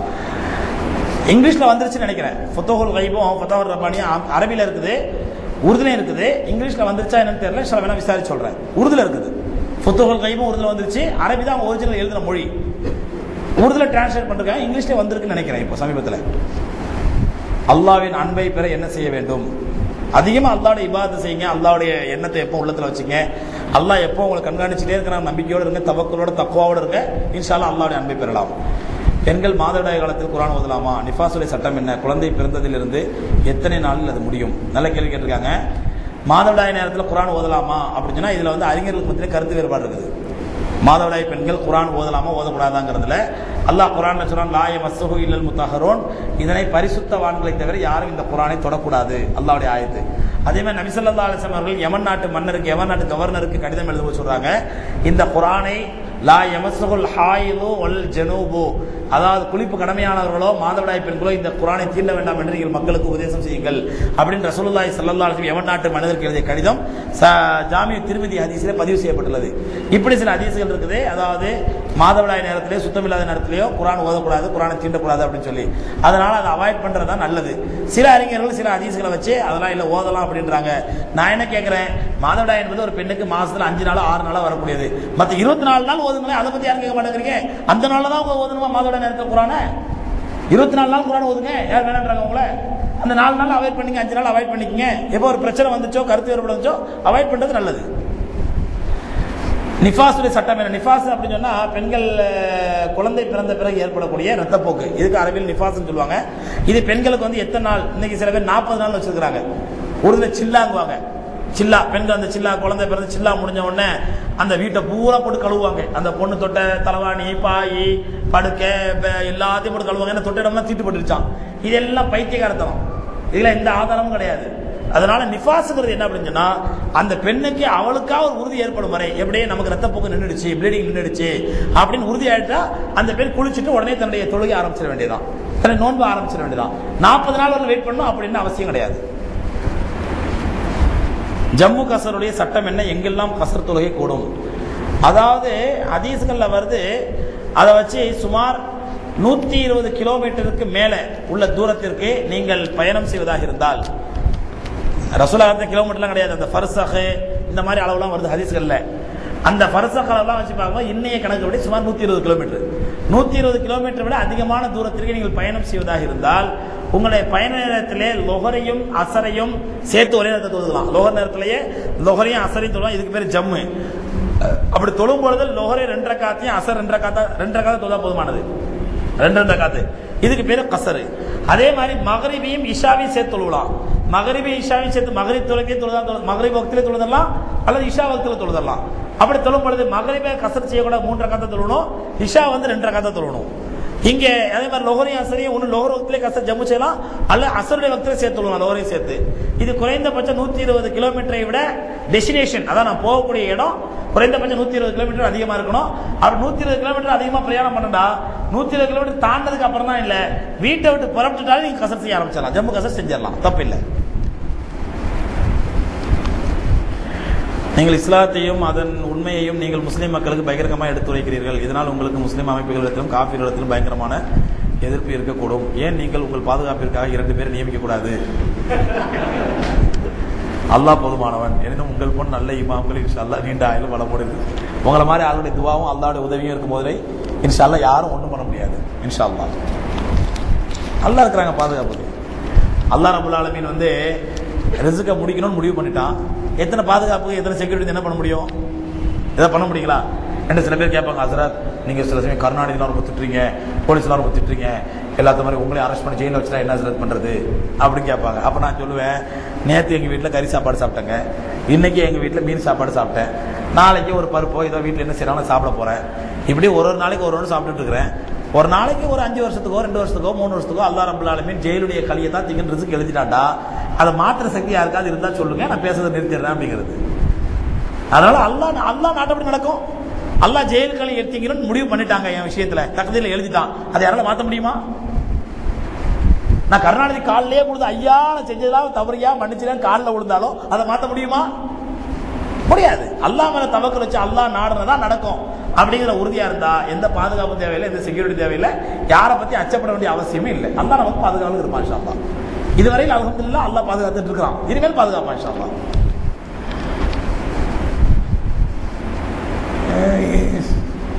தமிழில் ஏன் சென்றவரும் முடிந்தவரும் உங்கள் கொஸ்டினை ஒளிபரப்பில் அப்படி செய்தால் இன்னும் நிறைய பேருக்கு இதை பற்றி அறிந்து வாய்ப்பு கிடைக்கும். மார்க்க சம்பந்தமாக கேட்கும் பொழுது மார்க்க சம்பந்தத்தை மட்டும் கேளுங்க. இந்த மாதிரி பயான் அப்படி இருக்குது இப்படி இருக்குது கம்பீரமா இருக்குது இதெல்லாம் வந்து உங்களோட வச்சுக்க, அல்லாஹ்ட்ட துவா செய்யுங்க. நான் பண்ற பயான் உங்களுக்கு பிரயோஜனமா இருக்குது அப்படின்னு சொன்னா அல்லாஹ்ட்ட துவா செய்யுங்க. என்ன போகுது நாங்கள் எழுதாதீங்க. மார்க்க சம்பந்தமாக கேள்வி இருந்தால் மட்டும் கேளுங்க. கடைசி அவர் கேள்வி கேட்டிருக்காரு, நீங்க டிவியில வந்து போன வருஷம் பேசுற மாதிரி இந்த வருஷம் பேசல, டிவியில கேள்வி பதில் நடத்தினா மக்கள் புரிஞ்சுக்கலாங்கிற. இந்த வருஷம் என்ன ஒரு தப்பு நடந்து போச்சுன்னா, சகர் நேரத்தை விட்டுட்டு பகல் 2 மணிக்கு எடுத்தேன். அது அந்த அளவுக்கு மக்கள் ரீச் ஆகலை. பெண்கள் மட்டும் தான் அதிகமாக பார்க்குறாங்க. பகல் 2 மணிக்கு இப்போ டிவி ப்ரோக்ராம் நடக்குது தமிழன் டிவியில். பகல் 2 மணிக்கு நேரடி ஒளிபரப்பு கேள்வி பதில் நடக்குது. அந்த நேரடி ஒளிபரப்பினுடைய மறு ஒளிபரப்பு விடிய காலம் 3 மணிக்கு நடக்குது. 3 மணிக்கு சகர் நேரத்தில் வச்சிருக்கிறாங்க.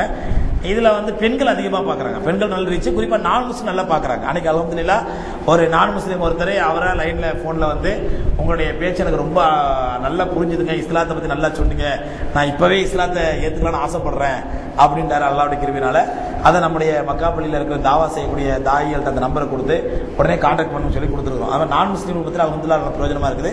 நிறைய நான் முஸ்லீம் கேட்கறாங்க. பகல் ப்ரோக்ராமா இருக்கிறதுனால நான் முஸ்லீம் நிறைய கேள்விகள் வருது. ஒருத்தர் அப்படிதான் தேனியில இருந்து ஒரு சகோதரர் தலாக்கை பத்தி கேட்டாரு. இன்னைக்கு ஒரு அம்மா இன்னைக்கு தினமலர் சம்பவத்தை பத்தி பேசின உடனே ஒரு பிராமின் டீச்சரா அவங்க ரிட்டையர் ஆயிருக்காங்களாம். அல்லாஹ் அக்பர் லைன்ல வந்து பேசுறாங்க பாருங்க. அந்த அம்மா, இந்தியா வந்து இந்துக்களுக்கு மட்டும்தான் சொந்தம், நீங்க எப்படி வந்து நாங்க தினமலர் வந்து உங்களை பத்தி எழுதுனா நீங்க சகிச்சுட்டு போயிருங்க நீங்க.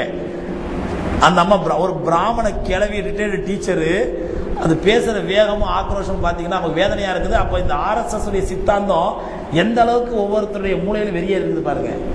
நான் எவ்வளோ எக்ஸ்பிளைன் பண்றேன், இல்லவே இல்லை, நீங்களாம் இங்க வந்தவங்க, நாங்க எங்க மதம் இந்து மதம் தான் பழைய மதம், நாங்க என்ன சொல்றோமோ கேட்டு நடக்கணும். நீங்க சிறுபான்மை மக்கள் மைனாரிட்டி, நீங்க எங்க வீட்டுக்கு விருந்தாளி மாதிரி, நீங்க நாங்க எங்க படுக்க சொன்னோமோ அங்க படுக்கணும். ஏமா விருந்தாளிக்கு விருந்த கூட செருப்பால் அடிப்பியாமா நீ அப்படின்ட்டா அடிச்சா வாங்கிக்கணும். அந்த மாதிரி நான் முஸ்லிமத்தில் அல்ஹம்துலில்லாஹ் ரொம்ப ரீச் ஆகுது. கல்யாணத்தை எப்படி நடத்த வேண்டும் நபி ஸல்லல்லாஹு அலைஹி வஸல்லம் அவர்கள் கூறிய விவரம் என்ன? சுருக்கமா சொல்லலாம், இன்னைக்கு நடக்குது பாருங்க, இந்த மாதிரி நடத்தக்கூடாது. எப்படி நடத்தணுங்கிறத விட எப்படி நடத்தக்கூடாதுங்கிறது நடந்திருக்கோம். இன்னைக்கு நடக்குது பாருங்க, இந்த மாதிரி நிச்சயமா கல்யாணத்தை நடத்தக்கூடாது. கல்யாணம் என்பது மிக மிக எளிமையானது, மிக மிக இலகுவானது. கல்யாணம் என்பது ரசூலுல்லாஹி ஸல்லல்லாஹு அலைஹி வஸல்லம் ஒரு சஹாபி ரலியல்லாஹு தஆலா அன்ஹு இன்னொரு சஹாபிட்ட சொல்றாங்க, அந்த கடைசி வீட்டு பெண்ணை நான் கல்யாணம் பண்ண விரும்புறேன், எனக்காண்டி பொண்ணு கேட்டுவான்னு அனுப்புறாங்க. நான் அதை சொல்லிட்டு நினைக்கிறேன் உங்களுக்கு. சொன்னா சில பேர் தலையாட்டுறாங்க, சில பேர் இல்லைங்கிறாங்க. சொல்லியிருக்கேனா? சொல்லியிருக்கேன். அதனால சொல்லியிருக்கேன்னு சொல்றவங்க சொல்லாதவங்க சொல்லிடுங்க. அதனால திருமணம் என்பது ரொம்ப எளிமையா தான் இருக்கணும். அந்த சஹாபி என்ன பண்றாங்க, அவருக்காண்டி பொண்ணு கேட்க போறாங்க அந்த வீட்டுக்கு. இவரு ரொம்ப நேரம் காத்து நிற்கிறாரு, அந்த சஹாபி வரவே இல்லை. கொஞ்ச நேரம் கழிச்சு வெளியே வர்றாரு, புது மாப்பிள்ளை குளத்துல வெளியே வர்றாரு. என்னன்னு கேட்டா, நான் சகோதரி உனக்காண்டி நான் போய் பொண்ணு கேட்டேன், அவங்க வந்து உனக்கு பொண்ணு தர விருப்பம் இல்லை, நீங்க கட்டிக்கலாம் கேட்டாங்க, அல்ஹம்துலில்லாஹ் நான் கட்டிக்கிட்டேன் அப்படின்ட்டாரு. இதுதான் சஹாபாக்கள் காலத்து கல்யாணம். சஹாபாக்கள் காலத்து கல்யாணம் இதுதான். இதே நம்ம காலம் பாவி துரோகி நம்பிக்கை துரோகி நல்லா இருப்பியா உருப்பிடுவியா, நான் பொண்ணு கேட்க என் பொண்ணு நீ பிராக்கெட் போட்டிய என்னென்ன பேச்சு பேசுவோம், திட்டி தீத்து அவனுக்கு பத்துவா பண்ணி அவன் வாழ்க்கை பூரா அவனுக்கு பிள்ளை பேராளம் ஆக்கி விட்டுருவோம். ஆனா சஹாபாக்கள் காலத்துக்கு திருமணங்கள் அப்படிதான். அது மாதிரி ரசூலுல்லாஹி சபையில ஒரு சஹாபாக்கள் ஒரு பெண்மணி வர்றாங்க, வந்து நேரடியாக கேட்கறாங்க, யார் ரசூலுல்லாஹ் என்ன கல்யாணம் பண்ணிக்கிறீங்கன்னு கேட்கறாங்க. புகாரி ஹதீஸ்ல இருக்குது. நபி ஸல்லல்லாஹு அலைஹி வஸல்லம் ரசூல் அமைதியா இருக்காங்க, விருப்பம் இல்ல அமைதியா இருக்காங்க. திரும்ப அந்த அம்மா கேட்கறாங்க, யார் ரசூலுல்லாஹ் கல்யாணம் பண்ணிக்கிறீங்களா? ரசூலுல்லாஹ் பதில் சொல்லல. மூணாவது அந்த அம்மா கேட்கறாங்க, யார் ரசூலுல்லாஹ் என்ன கல்யாணம் பண்ணிக்கிறீங்களா? நபி ஸல்லல்லாஹு அலைஹி வஸல்லம் நீங்க யாரா கல்யாணம் பண்ணிக்கிறீங்களா? இன்னைக்கு அந்த மாதிரி ஒரு பொண்ணு வந்து கேட்கறான்னு வைங்க, அசத் என்ன கல்யாணம் பண்ணிக்கிறீங்களான்னு, நான் வந்து உங்களை பார்த்து நீங்க யாரா கல்யாணம் பண்ணிக்கலன்னா எழுச்சி எடுப்பிக்கே ஓட்டம், எதுக்குடா வம்பு அப்படின்ட்டு. அதற்கு மொக்க வீர் நம்ம தலையில கட்ட பாக்குறாரு அப்படின்னு சொல்லி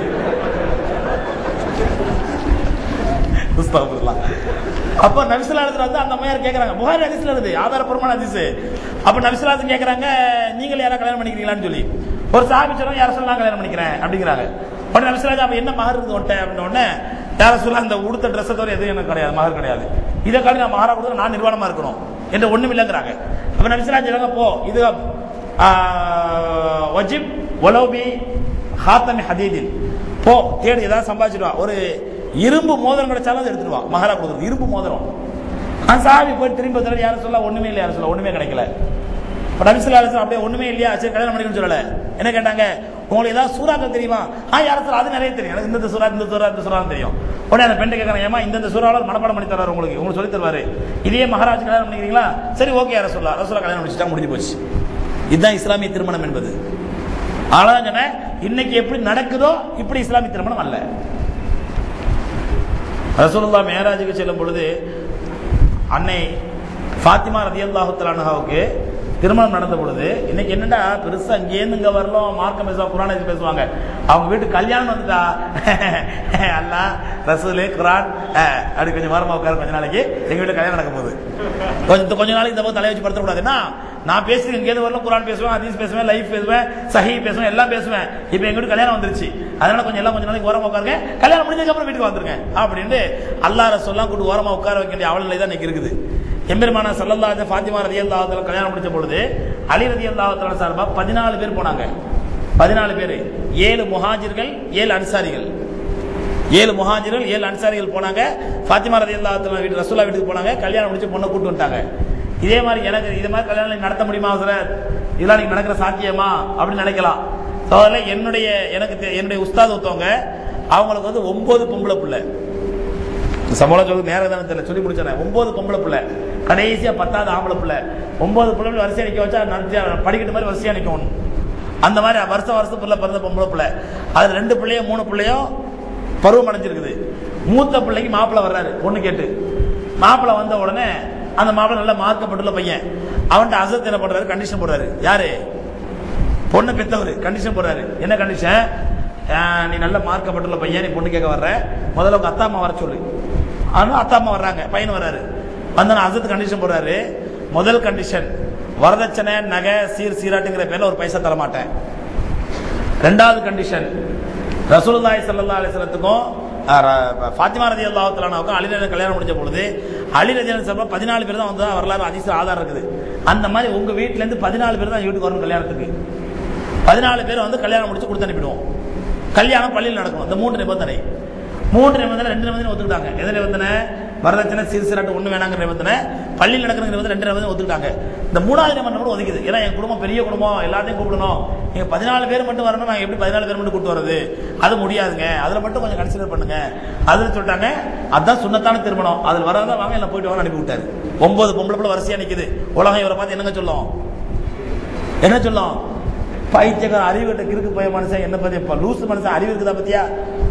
9 பிள்ளை வரிசையா நிக்குது, 3 பிள்ளை வயசுக்கு வந்துருது. மூத்த பிள்ளைக்கு அந்த மாப்பிள்ளை யாருன்னா நல்ல போஸ்ட்ல சவுதி வெளிநாட்டுல கப்பல்ல வேலை செய்யறவர், 6 மாசம் வேலை 6 மாசம் வீட்டுல இருப்பாரு. அந்த மாதிரி வேலை, நல்ல கௌரவமான வேலையில உள்ளவர் அனுப்பி விட்டாரு. வீட்டுல உள்ளவங்களாம் அஜித் திட்ட ஆரம்பிச்சிட்டாங்க, எல்லாரும் திட்டுறாங்க. ஒரு 6 மாசம் கழிச்சு அதே குடும்பம் மறுபடியும் வருது. ஹஸரத்ல வந்து ஹஸரத் 3வது நிபந்தனை ஏத்துக்கிறோம். ஏத்துக்கிட்டு பள்ளிவாசல் வச்சு நிக்கார நினைச்சு நானும் போயிருந்தேன். அசருக்கு பிறகு எல்லாத்துக்கும் சமத்துவம் தண்ணி பேரிச்சம்பளம் கொடுத்தாங்க. அதே மாதிரி 14 பேர் வந்திருக்காங்க. அந்த மாப்பிள்ளை வாப்பா சொல்றாரு, ஹஸரத் வேன் டிரைவரையும் சேர்த்தா 14 பேரு, அப்புறம் அவரே எக்ஸ்ட்ரா வந்தா கேட்டக்கூடாது இல்லையா, அதனால அவரையும் சேர்த்தா 14 பேர் வந்திருக்கிறோம் அப்படிங்கிறாரு. அதே மாதிரிதான் அல்ஹம்துலில்லாஹ் என்னுடைய திருமணமும் எங்க வீட்டுல இருந்து வெறும் 14 பேர் தான். 7 ஆண்கள் 7 பெண்கள் பெண் வீட்டுக்கு போனோம். அவங்க வீட்டுல போய் பிஸ்கட் டீ சாப்பிட்டோம். அசருக்கு பிறகு தான் போனோம். டீ பிஸ்கட் சாப்பிட்டோம், பொண்ணை கூட்டு வந்துட்டோம், முடிஞ்சு போச்சு. இந்த மாதிரி கல்யாணம் நடக்கக்கூடாது, நடத்த முடியாதுன்னு ஒண்ணு கிடையாது. மனசு இல்லை நமக்கு நடத்துறதுக்கு. எளிமையான திருமணம் நடத்துறது நமக்கு மனசு இல்லை, அவ்வளவுதான். இப்படி நடத்தி பாருங்க. எங்க வாழ்க்கையில என்ன குறைஞ்சு போச்சு? என் மனைவி சாட்சி கேட்டு பாருங்க. நான் போயிடலாம் சொல்லல. எங்க வாழ்க்கையில என்ன குறைஞ்சு போச்சு? ரப்புல் ஆலமீன் எல்லா வளத்தையும் கொடுத்துருக்கான், எல்லா சந்தோஷத்தையும் கொடுத்துருக்கான், எல்லா மகிழ்ச்சியும் கொடுத்துருக்கான் ரப்புல் ஆலமீன். என்ன குறைஞ்சு போச்சு? எளிமையா கல்யாணம் பண்ணதுனால. அதனால இளைஞர்கள் இப்படி அடம் பிடிங்க, வீட்டில் எளிமையா தான் நிக்காஹ் நடத்தணும். ரசூலுல்லாஹி ஸல்லல்லாஹு அலைஹி வஸல்லம் செஞ்ச மாதிரி செய்வன் அடம் பிடிங்க. இன்ஷாஅல்லாஹ் நிச்சயமா உங்க வாழ்க்கையில அல்லாஹ் பரக்கத் செய்வான். நபி ஸல்லல்லாஹு அலைஹி வஸல்லம் மேராஜுக்கு செல்லும் பொழுது 7வது வானம் ஏறும் பொழுது அவருக்கு மஹபூப் சுபானி அவர்கள் நபி ஸல்லல்லாஹு அலைஹி வஸல்லம் அவருக்கு தோள்பட்டையில் ரூஹ் அவர்களுக்கு தோள்பட்டையை கொடுத்தாரலாம். அதில் ஏறி சென்றவர்கள் என்று கூறுகிறார்கள். இது அடுத்த கதை. முதல் கதை மஹபூப் சுபானி தொட்டியில் தூங்கிட்டு இருந்தாங்கட்டு. இந்த கதை என்னமா ரசூலா மேராஜ் ஏறும் போது ஏற முடியலையா. அப்ப மஹபூப் சுபானி தான் தோலை கொடுத்து என் தோல் மேல ஏறி ஏற்கட்டாங்களா, உடனே தோல் மேல காலை வச்சு ஏறி போனாரா. இது ஒரு கதை கப்சா. தர்காவுக்கு தொடர்ந்து சென்றால் குழந்தை இல்லாதவர்கள் கண்டிப்பா குழந்தை பிறக்கும் என்கிறார்கள். கண்டிப்பா பிறக்குங்க.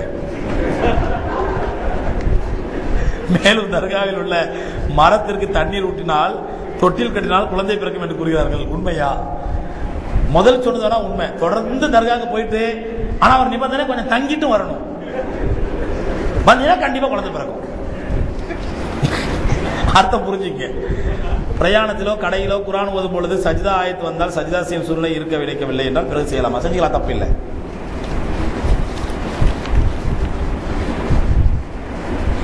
ஹனஃபி மதுஹபின்படி ஜும்மா தொலைக்கு எத்தனை ஆட்கள் தேவை? அப்பெல்லாம் அந்த எந்த ஹனஃபி மதுஹபில் எத்தனை சட்டம் ஒன்றும் கிடையாது. இத்தனை ஆள் இருக்கணும், இத்தனை பேர் இருக்கணும், எந்த உறுதியான சட்டங்கள் கிடையாது. அபூ ஹனீஃபா ரஹ்மத்துல்லாஹி சொல்லவும் இல்லை. மஹபூப் சுபானி அவர்களுக்கு கராமத் மோஜிசா இருக்கிறதா? நான் தர்காவிற்கு போக மாட்டேன் என்று வீட்டில் சொல்வதால் ஏதாவது அவசரமான சம்பவம் நடந்தால் நீ தர்காவை நிராகரித்ததனால் தான் இப்படி நடக்கிறது என்று குறை கூறுகிறார்கள். மேலும் தர்காவிற்கு போய் துவா செய்ய எல்லாம் சரியாகிவிடும் என்று கூறுகிறார்கள். நீங்க திருப்பி சொல்லுங்க, நீங்க வீட்டில் அல்லாஹ் தொழுவாதனால தான் இப்படிலாம் நடக்குது, அல்லாஹ் தொழுவுக்கு எல்லாம் சரியாயிடும் சொல்லுங்க. நீங்க திருப்பி பேசுங்க. பாத்தில அவங்க சத்தமா பேசும்போது நீங்க ஹக்க சத்தமா சொல்ல தப்பு இல்லையே. பாகிஸ்தான் சாங் கேட்கக்கூடாது என்று சொல்கிறீர்களே, பள்ளியில் இருந்து வெளிவந்தால் அதுதான் கேட்கிறது. பாகிஸ்தான் சாங்னா என்ன? அந்த கவாலி பாட்டா, என்ன பாட்டு? அந்த நாத்து பாட்டா?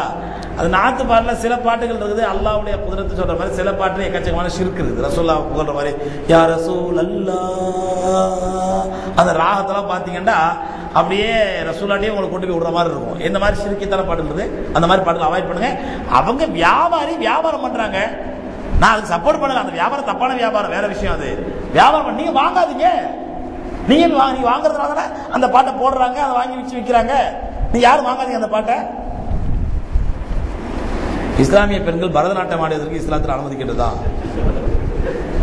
அதோட இன்னும் எத்தனையோ ஆட்டம், குச்சிப்புடி நடனம் இருக்குது, காபரே இருக்குது, பிரேக் டான்ஸ், எல்லாத்தையும் கேளுங்களே. பரதநாட்டியம் என்பது பிராமணர்களுடைய ஒரு கீழ்த்தரமான ஆசையினுடைய வெளிப்பாடு. பிராமணர் கலாச்சாரம் பரதநாட்டியம். இந்துக்களுடைய இது தமிழ்நாட்டு கலாச்சாரம் இல்லை.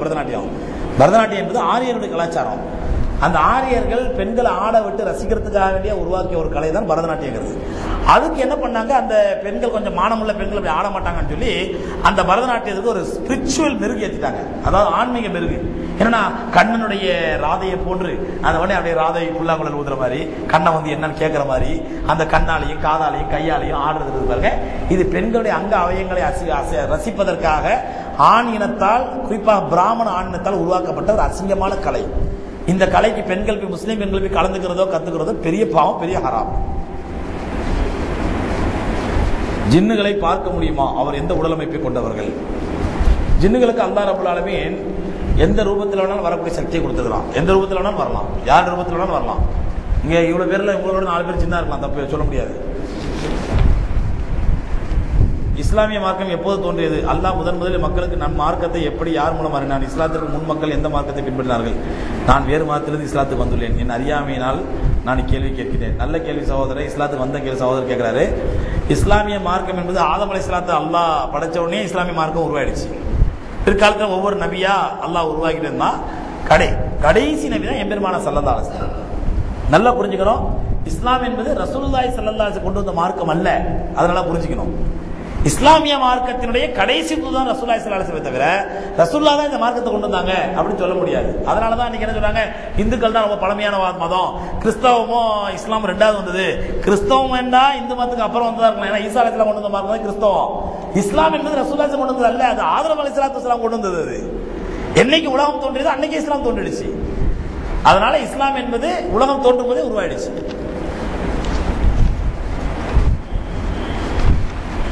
அல்லாஹ் ரப்பல் ஆலமீன் இந்த விஷயங்களை பேசணும், இந்த விஷயங்களை கேட்டால் அதனுடைய அமல் செய்ய தௌஃபீக் தருவானாக.